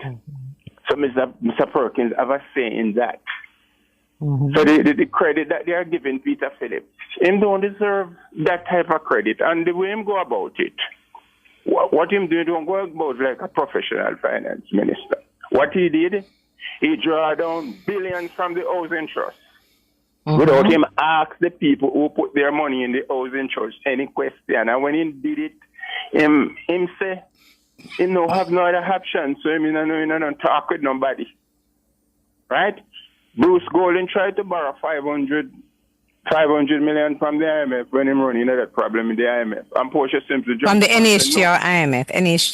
NHT, sorry, darling. NHT. Portia Simpson said, you dare not touch the IMF. You don't touch the poor people money in the housing trust. And he was borrowing just $500 million. And Peter Philip draw down $45 billion from the housing trust and said, no, you don't talk with nobody because that's the only way to go. All right, caller, we're going to try and give somebody else a chance, but the point you're making really is the real point you're making is around Dr. Peter Phillips. That's the point you're really making. And what the PNP is claiming that is because of him why the government are making progress in the economy. And all right, caller. Thank you so much. All right. Have a good weekend. Thank you for sharing with us. And there's a lot to unravel when we talk about IMF, World Bank, structural adjustment, and what happened to Jamaica as a casebook and textbook study under those conditionalities. So I'm just listing, but I will not opine any kind of statement on it. Who do we have to get the last 1 second? Are we bringing anyone else in, Ricardo? No, that's about it. That's all the time we have. All right. We have, yes, all the time we have. All right. But busy week ahead, and we look forward to what will come out as we move towards the race to 32. Yeah, it will continue until September 3. And then at around about this time on September 3, minutes to 8, we will have a picture. A picture will start to emerge as to who will form the next government of Jamaica. Indeed. Dana Davey, thank you so much. Andrew Glenn Anderson, my colleagues in the newsroom. Can I say a special thank you to my colleagues in the newsroom today? They really supported me and lifted me up today. I was a bit overwhelmed, I have to tell you. I will have to hear more about that off cycle. They were most kind. So thank you. Thank you to my colleagues. Our callers, contributors, and our valued listeners. We appreciate you so much. Big up the YouTubers. Thank you for staying with us, keeping us company. Yeah, we'll do it all over again next week. My name is Ricardo Brooks. And take care of yourself. I'm Professor Donna Hope. Take care. Keep safe. Good evening.